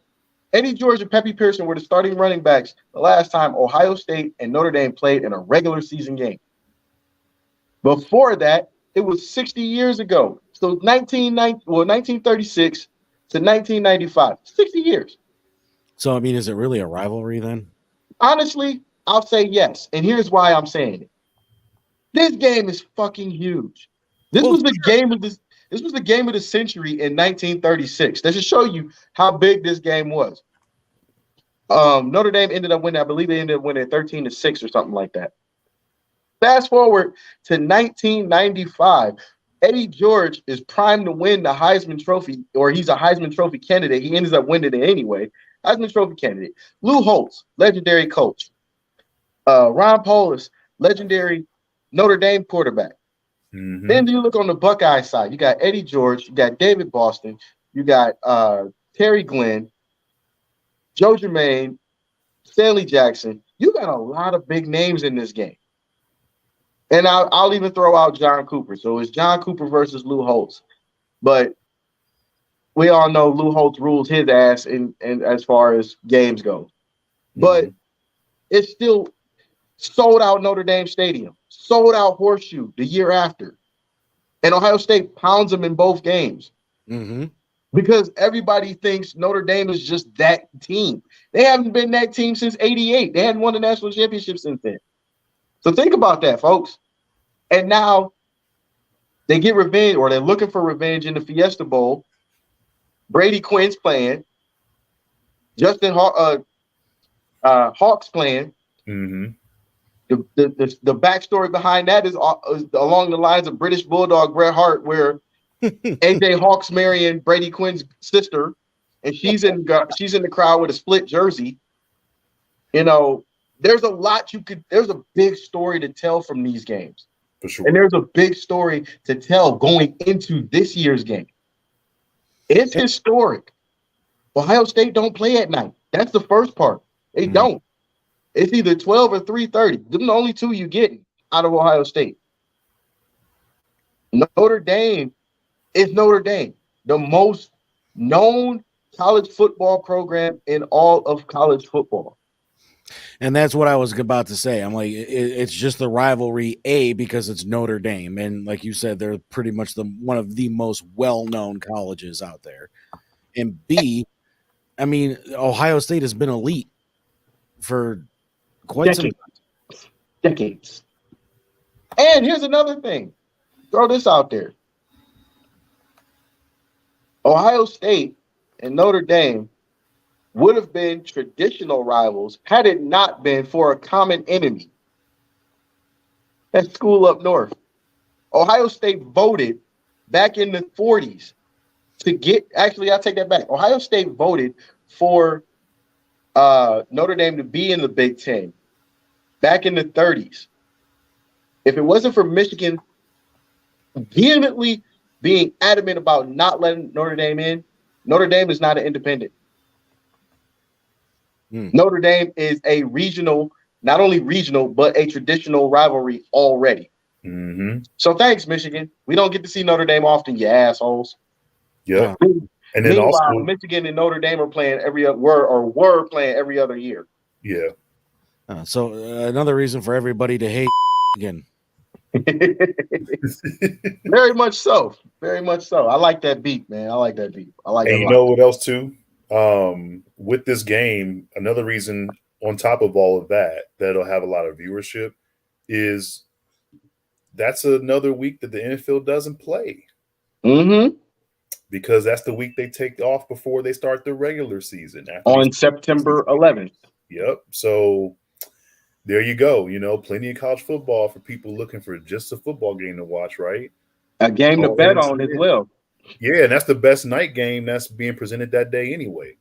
Because some of them other ones, I mean, you got like South Carolina, Georgia State, X, Mississippi State, Memphis, X, Bama and Utah State, X. Why the hell is Bama even playing Utah State? Are you serious? That's what I'm saying. Who wants to watch Utah State travel to Bryant-Denny Stadium? Nobody, unless you support them. But like, oh my gosh, that's a blowout. And then here's one for you.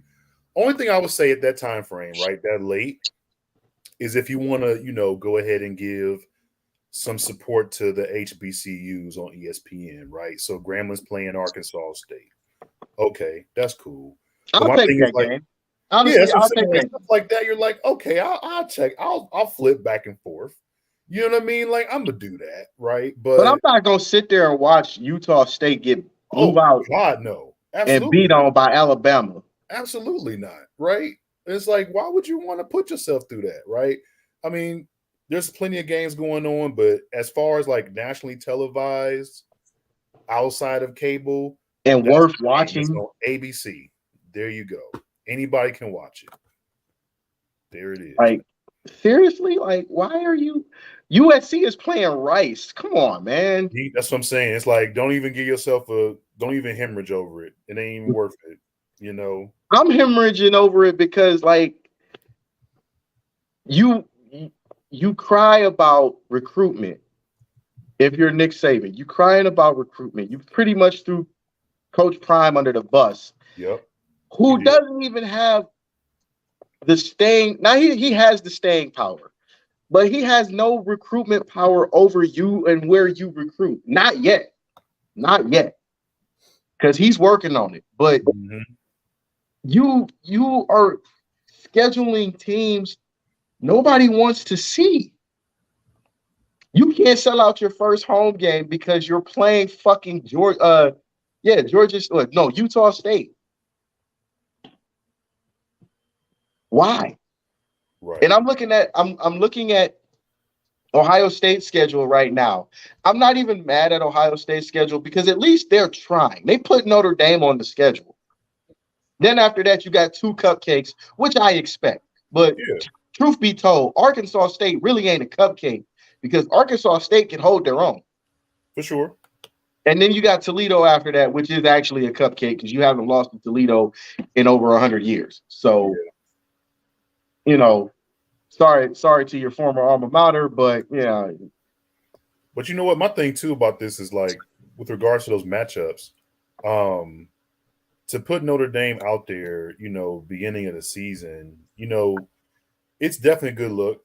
It definitely makes that argument for later on in the season. You have to put those kind of games on your schedule to start out the season, right? Exactly. So, You have that's to. what Georgia did last year. I mean, you figure no one knew at the beginning of the year that Clemson was going to fall as hard as they did last season, right? Because it's Clemson. Because it was Clemson. You're like, okay, cool. And then the fact that they beat them first game and took that, hit, it was like, okay, we can kind of see something happening here, right? And after that, the story is there.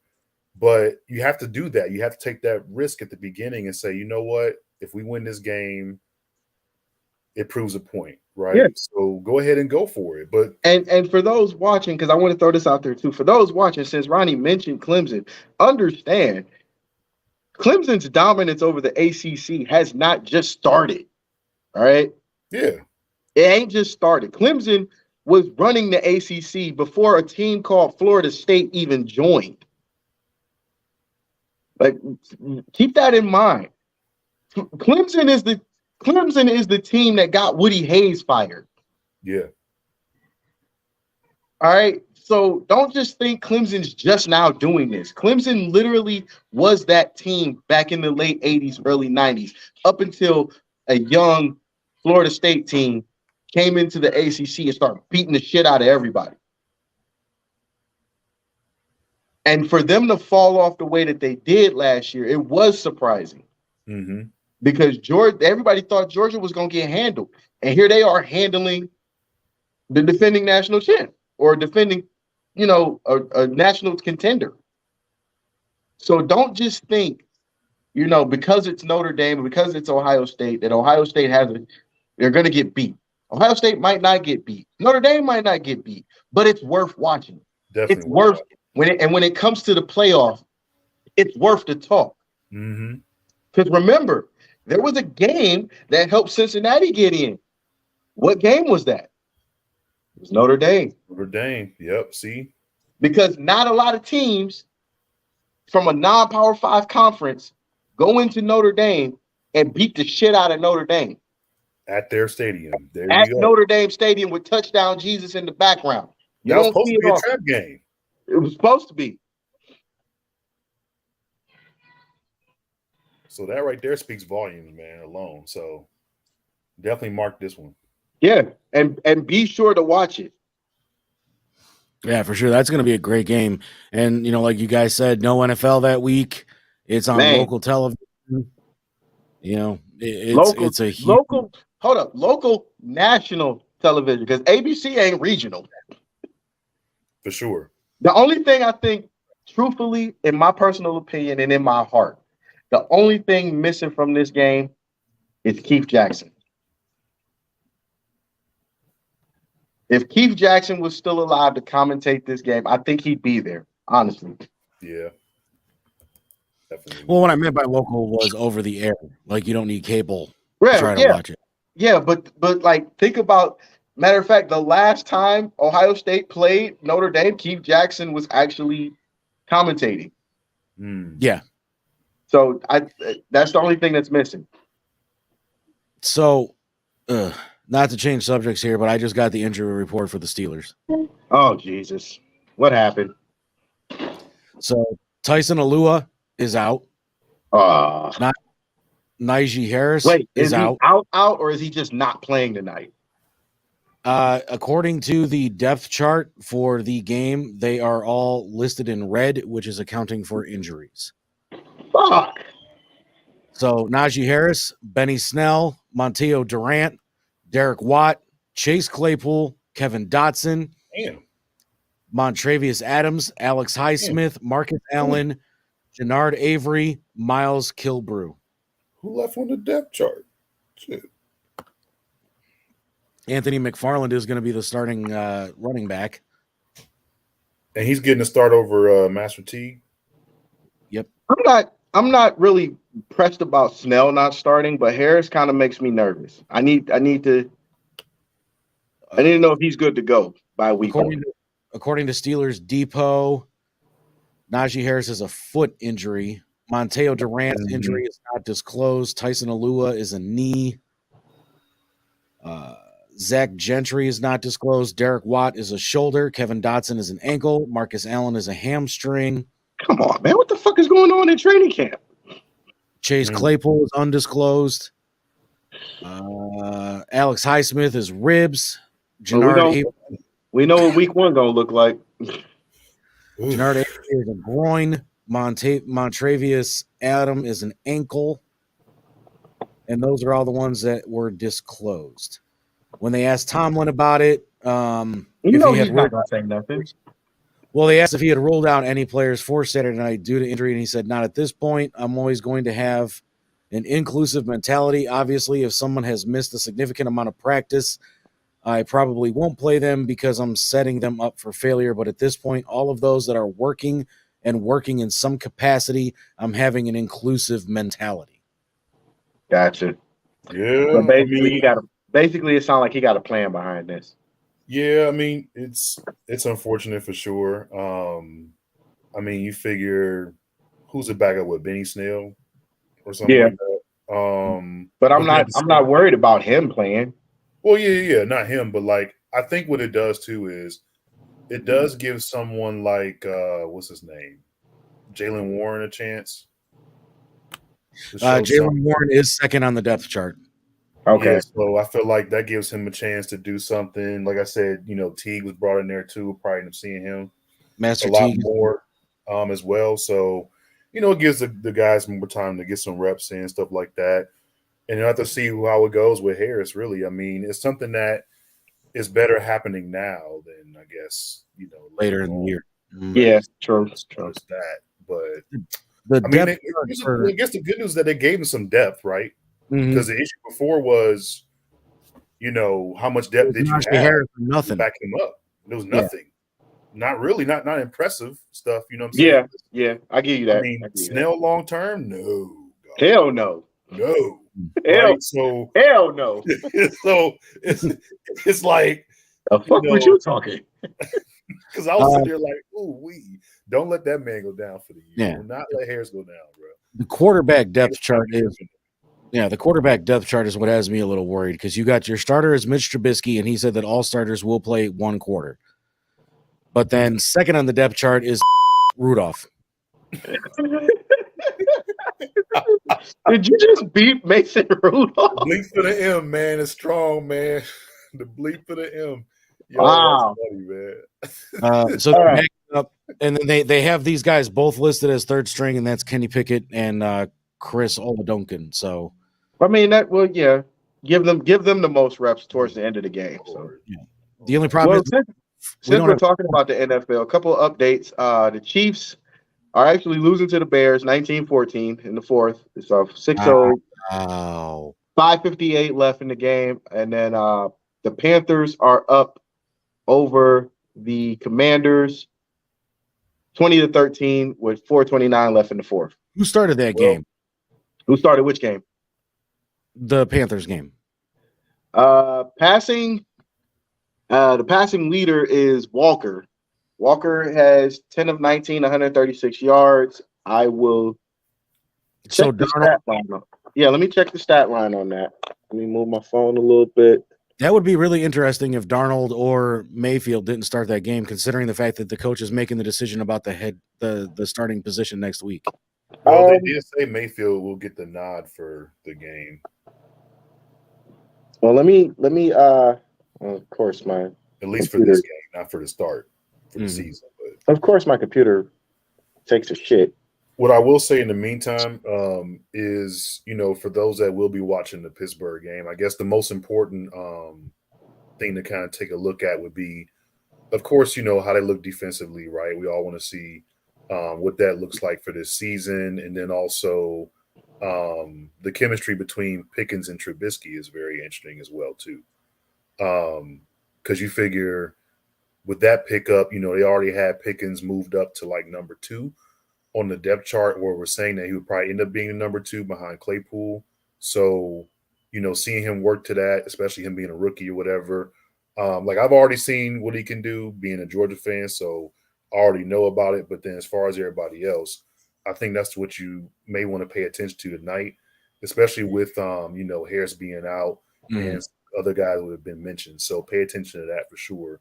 Well, here's something kind of interesting. The starting defensive line is obviously Cam Hayward, Larry Ogunjobi. Really? Ogunjobi? Oh shit. Okay. Tyson Alua, and then backing them up, you have Chris Wormley, DeMarvin Leal, Montravius Adams, Henry Mondo,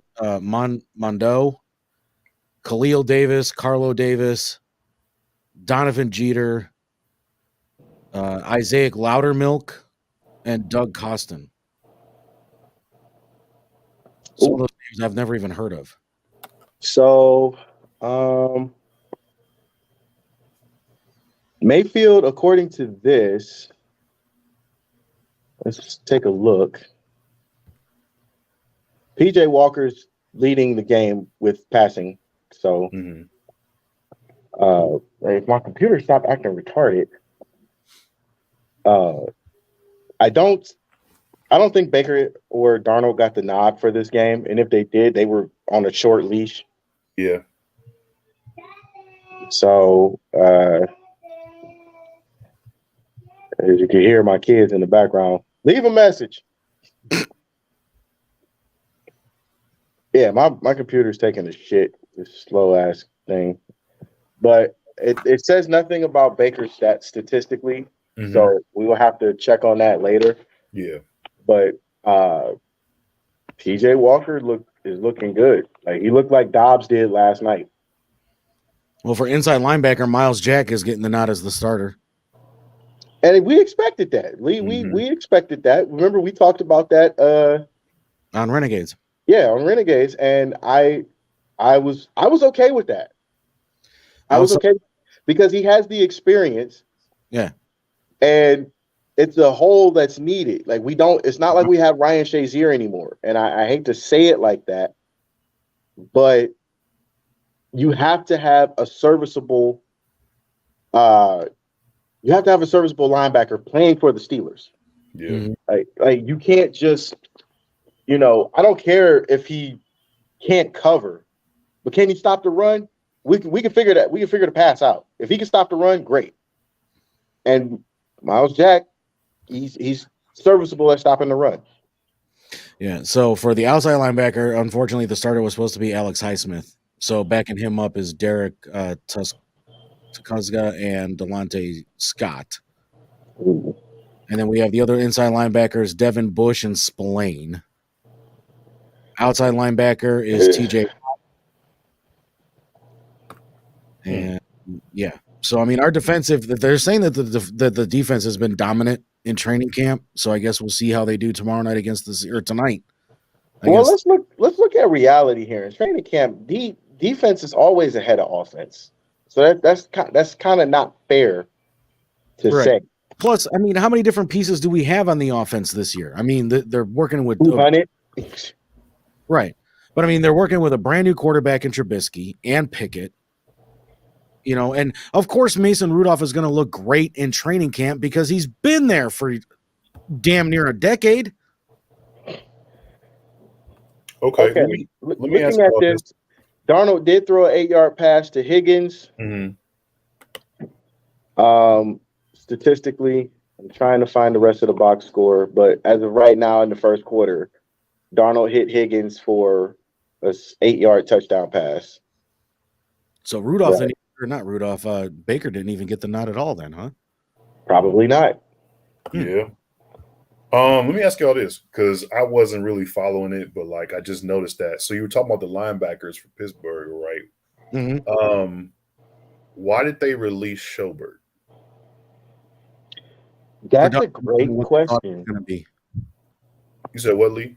According to what I heard, production wasn't what they thought it was going to be, and to free up money to pay TJ Watt. Watt or Showbird? Watt. Yeah, because my thing is I feel like Showbird may cost too much for what they want to pay. Because him coming off a trade or whatever, right?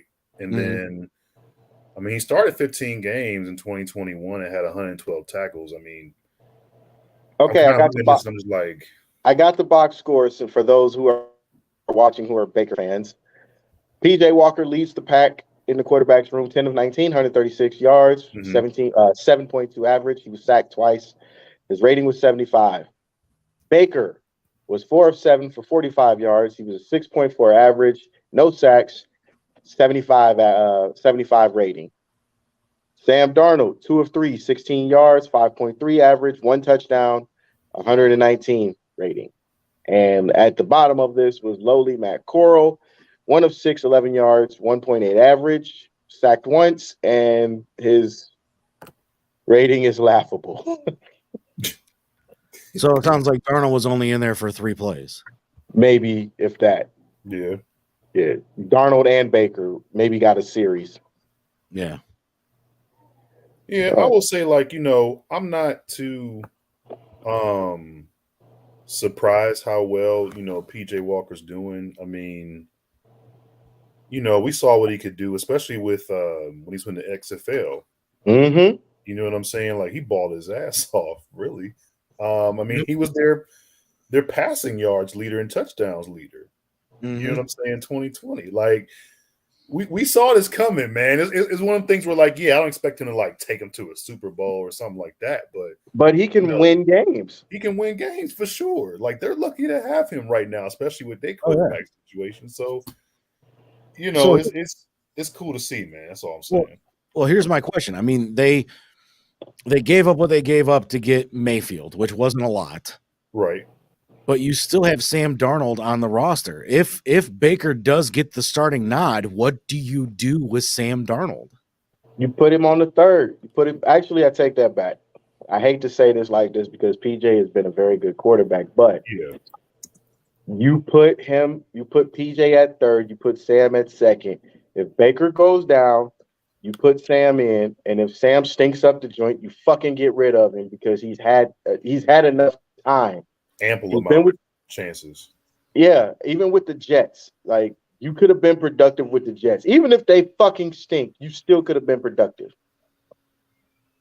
And a further update, the Commanders now have a 1-point lead over the Panthers, a 21-20 lead. I don't know who threw the touchdown, but as this has been updated, the Commanders now have the lead. They've scored 15 points in the fourth quarter. So, yeah. Wow. Do we know where Higgins is on the depth chart? I believe he's a starter, if I'm not mistaken. Okay. Well, I feel like that can kind of help Baker a little bit. He is, out of the receivers that played today, he has 3 catches, 22 yards, 7.3 average, 1 touchdown. His longest was 9, which was a touchdown pass, obviously. And he had 3 targets. So he caught all 3. Yeah, I can see that helping. I really do. I wish the Browns wouldn't have let him go because he's actually a decent receiver. And I'm not saying that because I'm a Browns fan. I'm saying that because I'm a football fan and I see it. Yeah. He's a really good receiver. You just have to get him the ball. Exactly. And that's the biggest drop that they've had with regards to him, because anytime that he was actually getting plays and involved, he's productive. Very. Right? Very. Backup. Like, that would have been the guy to keep. I mean, especially right now, you figure, okay. You got Cooper, you got Higgins, you got Peoples-Jones. Right? You let Jarvis go, so Higgins would have been a real solid slot. Like, real solid slot. Like, oh, man, never mind. I'm going to drop it. Well, since you're dropping it, Lee, if you could put these up as we go. Local sports tonight. The Cleveland Cobras semi-pro football team will be in action tonight. We will be streaming that game on the 216 Sports Network. They will be playing the Ohio Bears. It'll be round 3 for the Cobras and the Bears, as it was division rivals, and the Cobras end up sweeping the series 12-8 at home and then 48-36 on the road.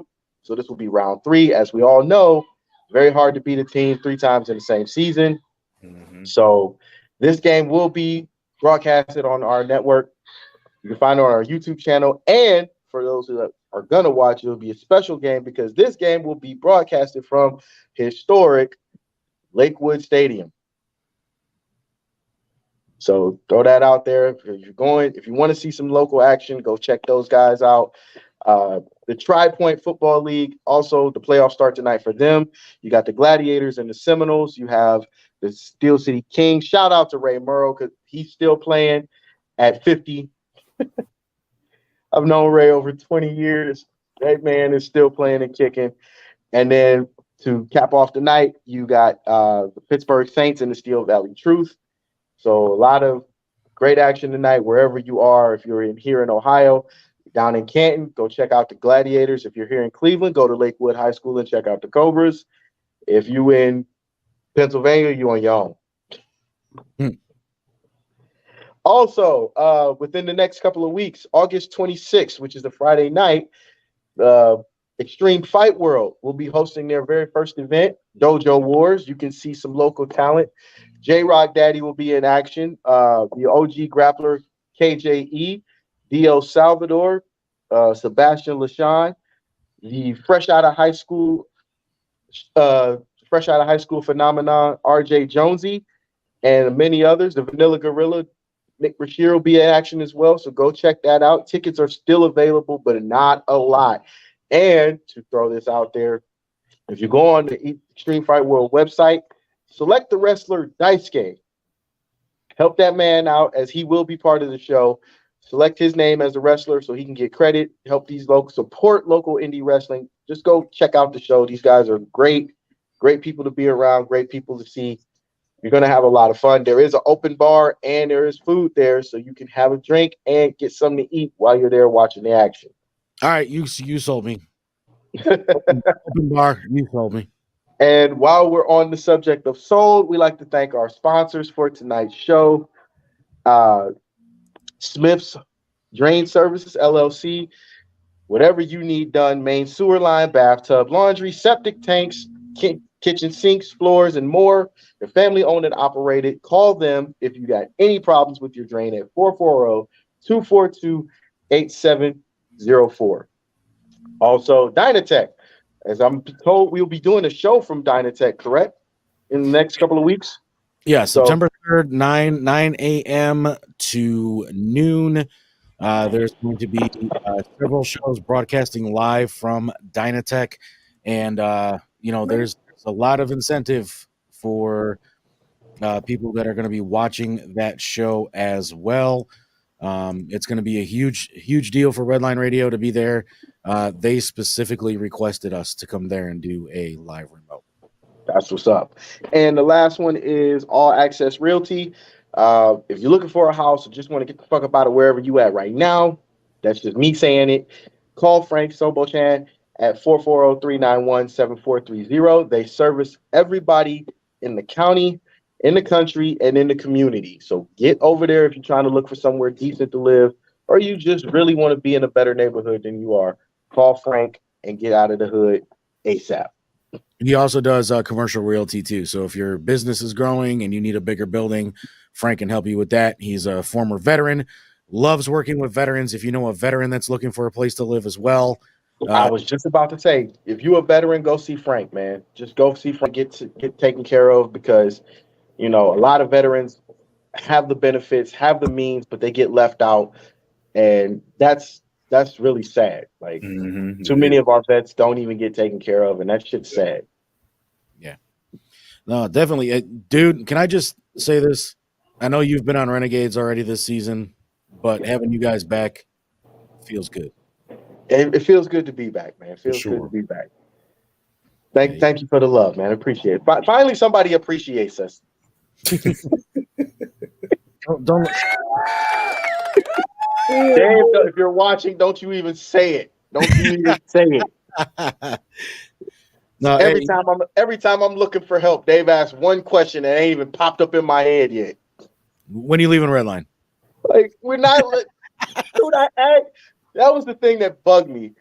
It's like I'm looking for help on a fucking contraption that I bought I don't know how to use, and the videos on YouTube don't help. So I'm hoping somebody in Redline knows what the fuck this is and how to help me out. The first thing Dave asked, "You leaving Redline?" No, I don't even care about leaving Redline. I care about trying to figure out how to work this damn thing that I bought that I need help with. Like, Yeah, speaking of Dave, we're all sending well wishes out to Dave. He had a heart attack last Saturday afternoon.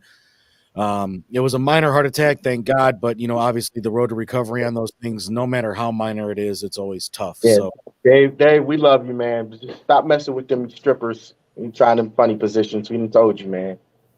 But no, seriously, Dave, get well. We see you back at the studio soon. Just your health is important. Health first. Always health first. Yeah. So Mel, you've been on Renegades already, but Smooth, when can we get both of you on Renegades? When is what's the time frame? 7 to 9 on Sundays. 7 to 9 on Sundays. Ooh. That's gonna be because a brother got a promotion at work, so Yeah, that might actually work out. It might actually work. I have to figure that out. It might have to work. Man, and then shout out to not what I'm thinking about it. Shout out to talking about balls, Kyle and Justin. They've been on our show too. We all got to do one big collaboration, man. We just got to. Yeah, no, for sure. I mean, we're the only sports shows at Redline Radio, so we all kind of got to stick together. Oh yeah, definitely.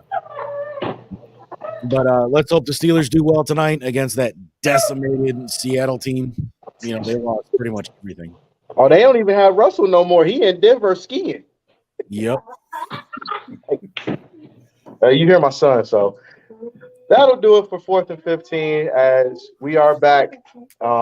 Like I said, go check those games out tonight locally. Don't forget to follow us and like us on YouTube, Facebook, Redline Radio. Check out all our shows on Redline. And just, you hear a lot of good stuff.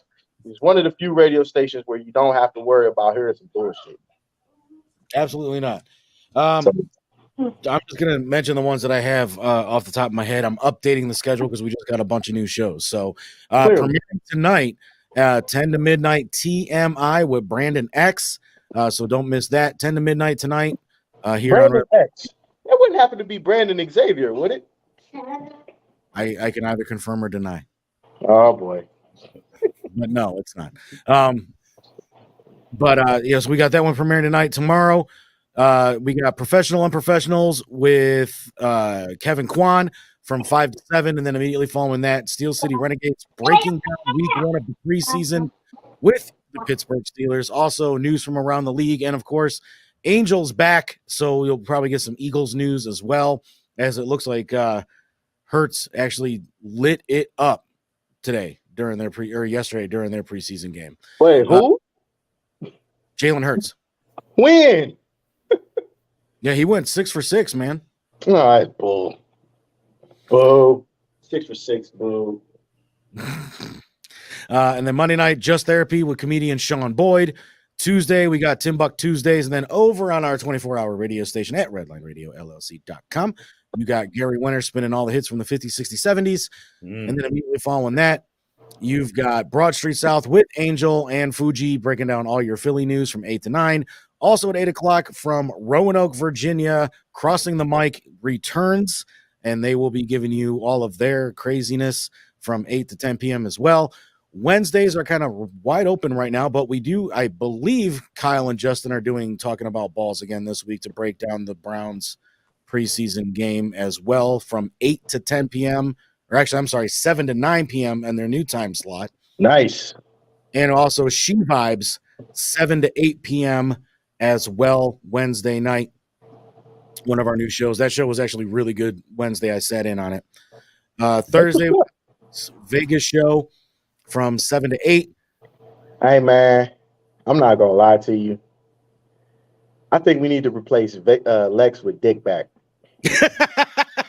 Well, you can take that. Before anybody looks at this show funny, Lex has a friend, and his name is a pimp named Dickback. So don't sit up here and think I'm being a perv or anything. That's really the man's name. The only reason I think we should replace Lex with Dickback is because Lex be a little hostile, man. Dickback be laid back. He cool, we chill.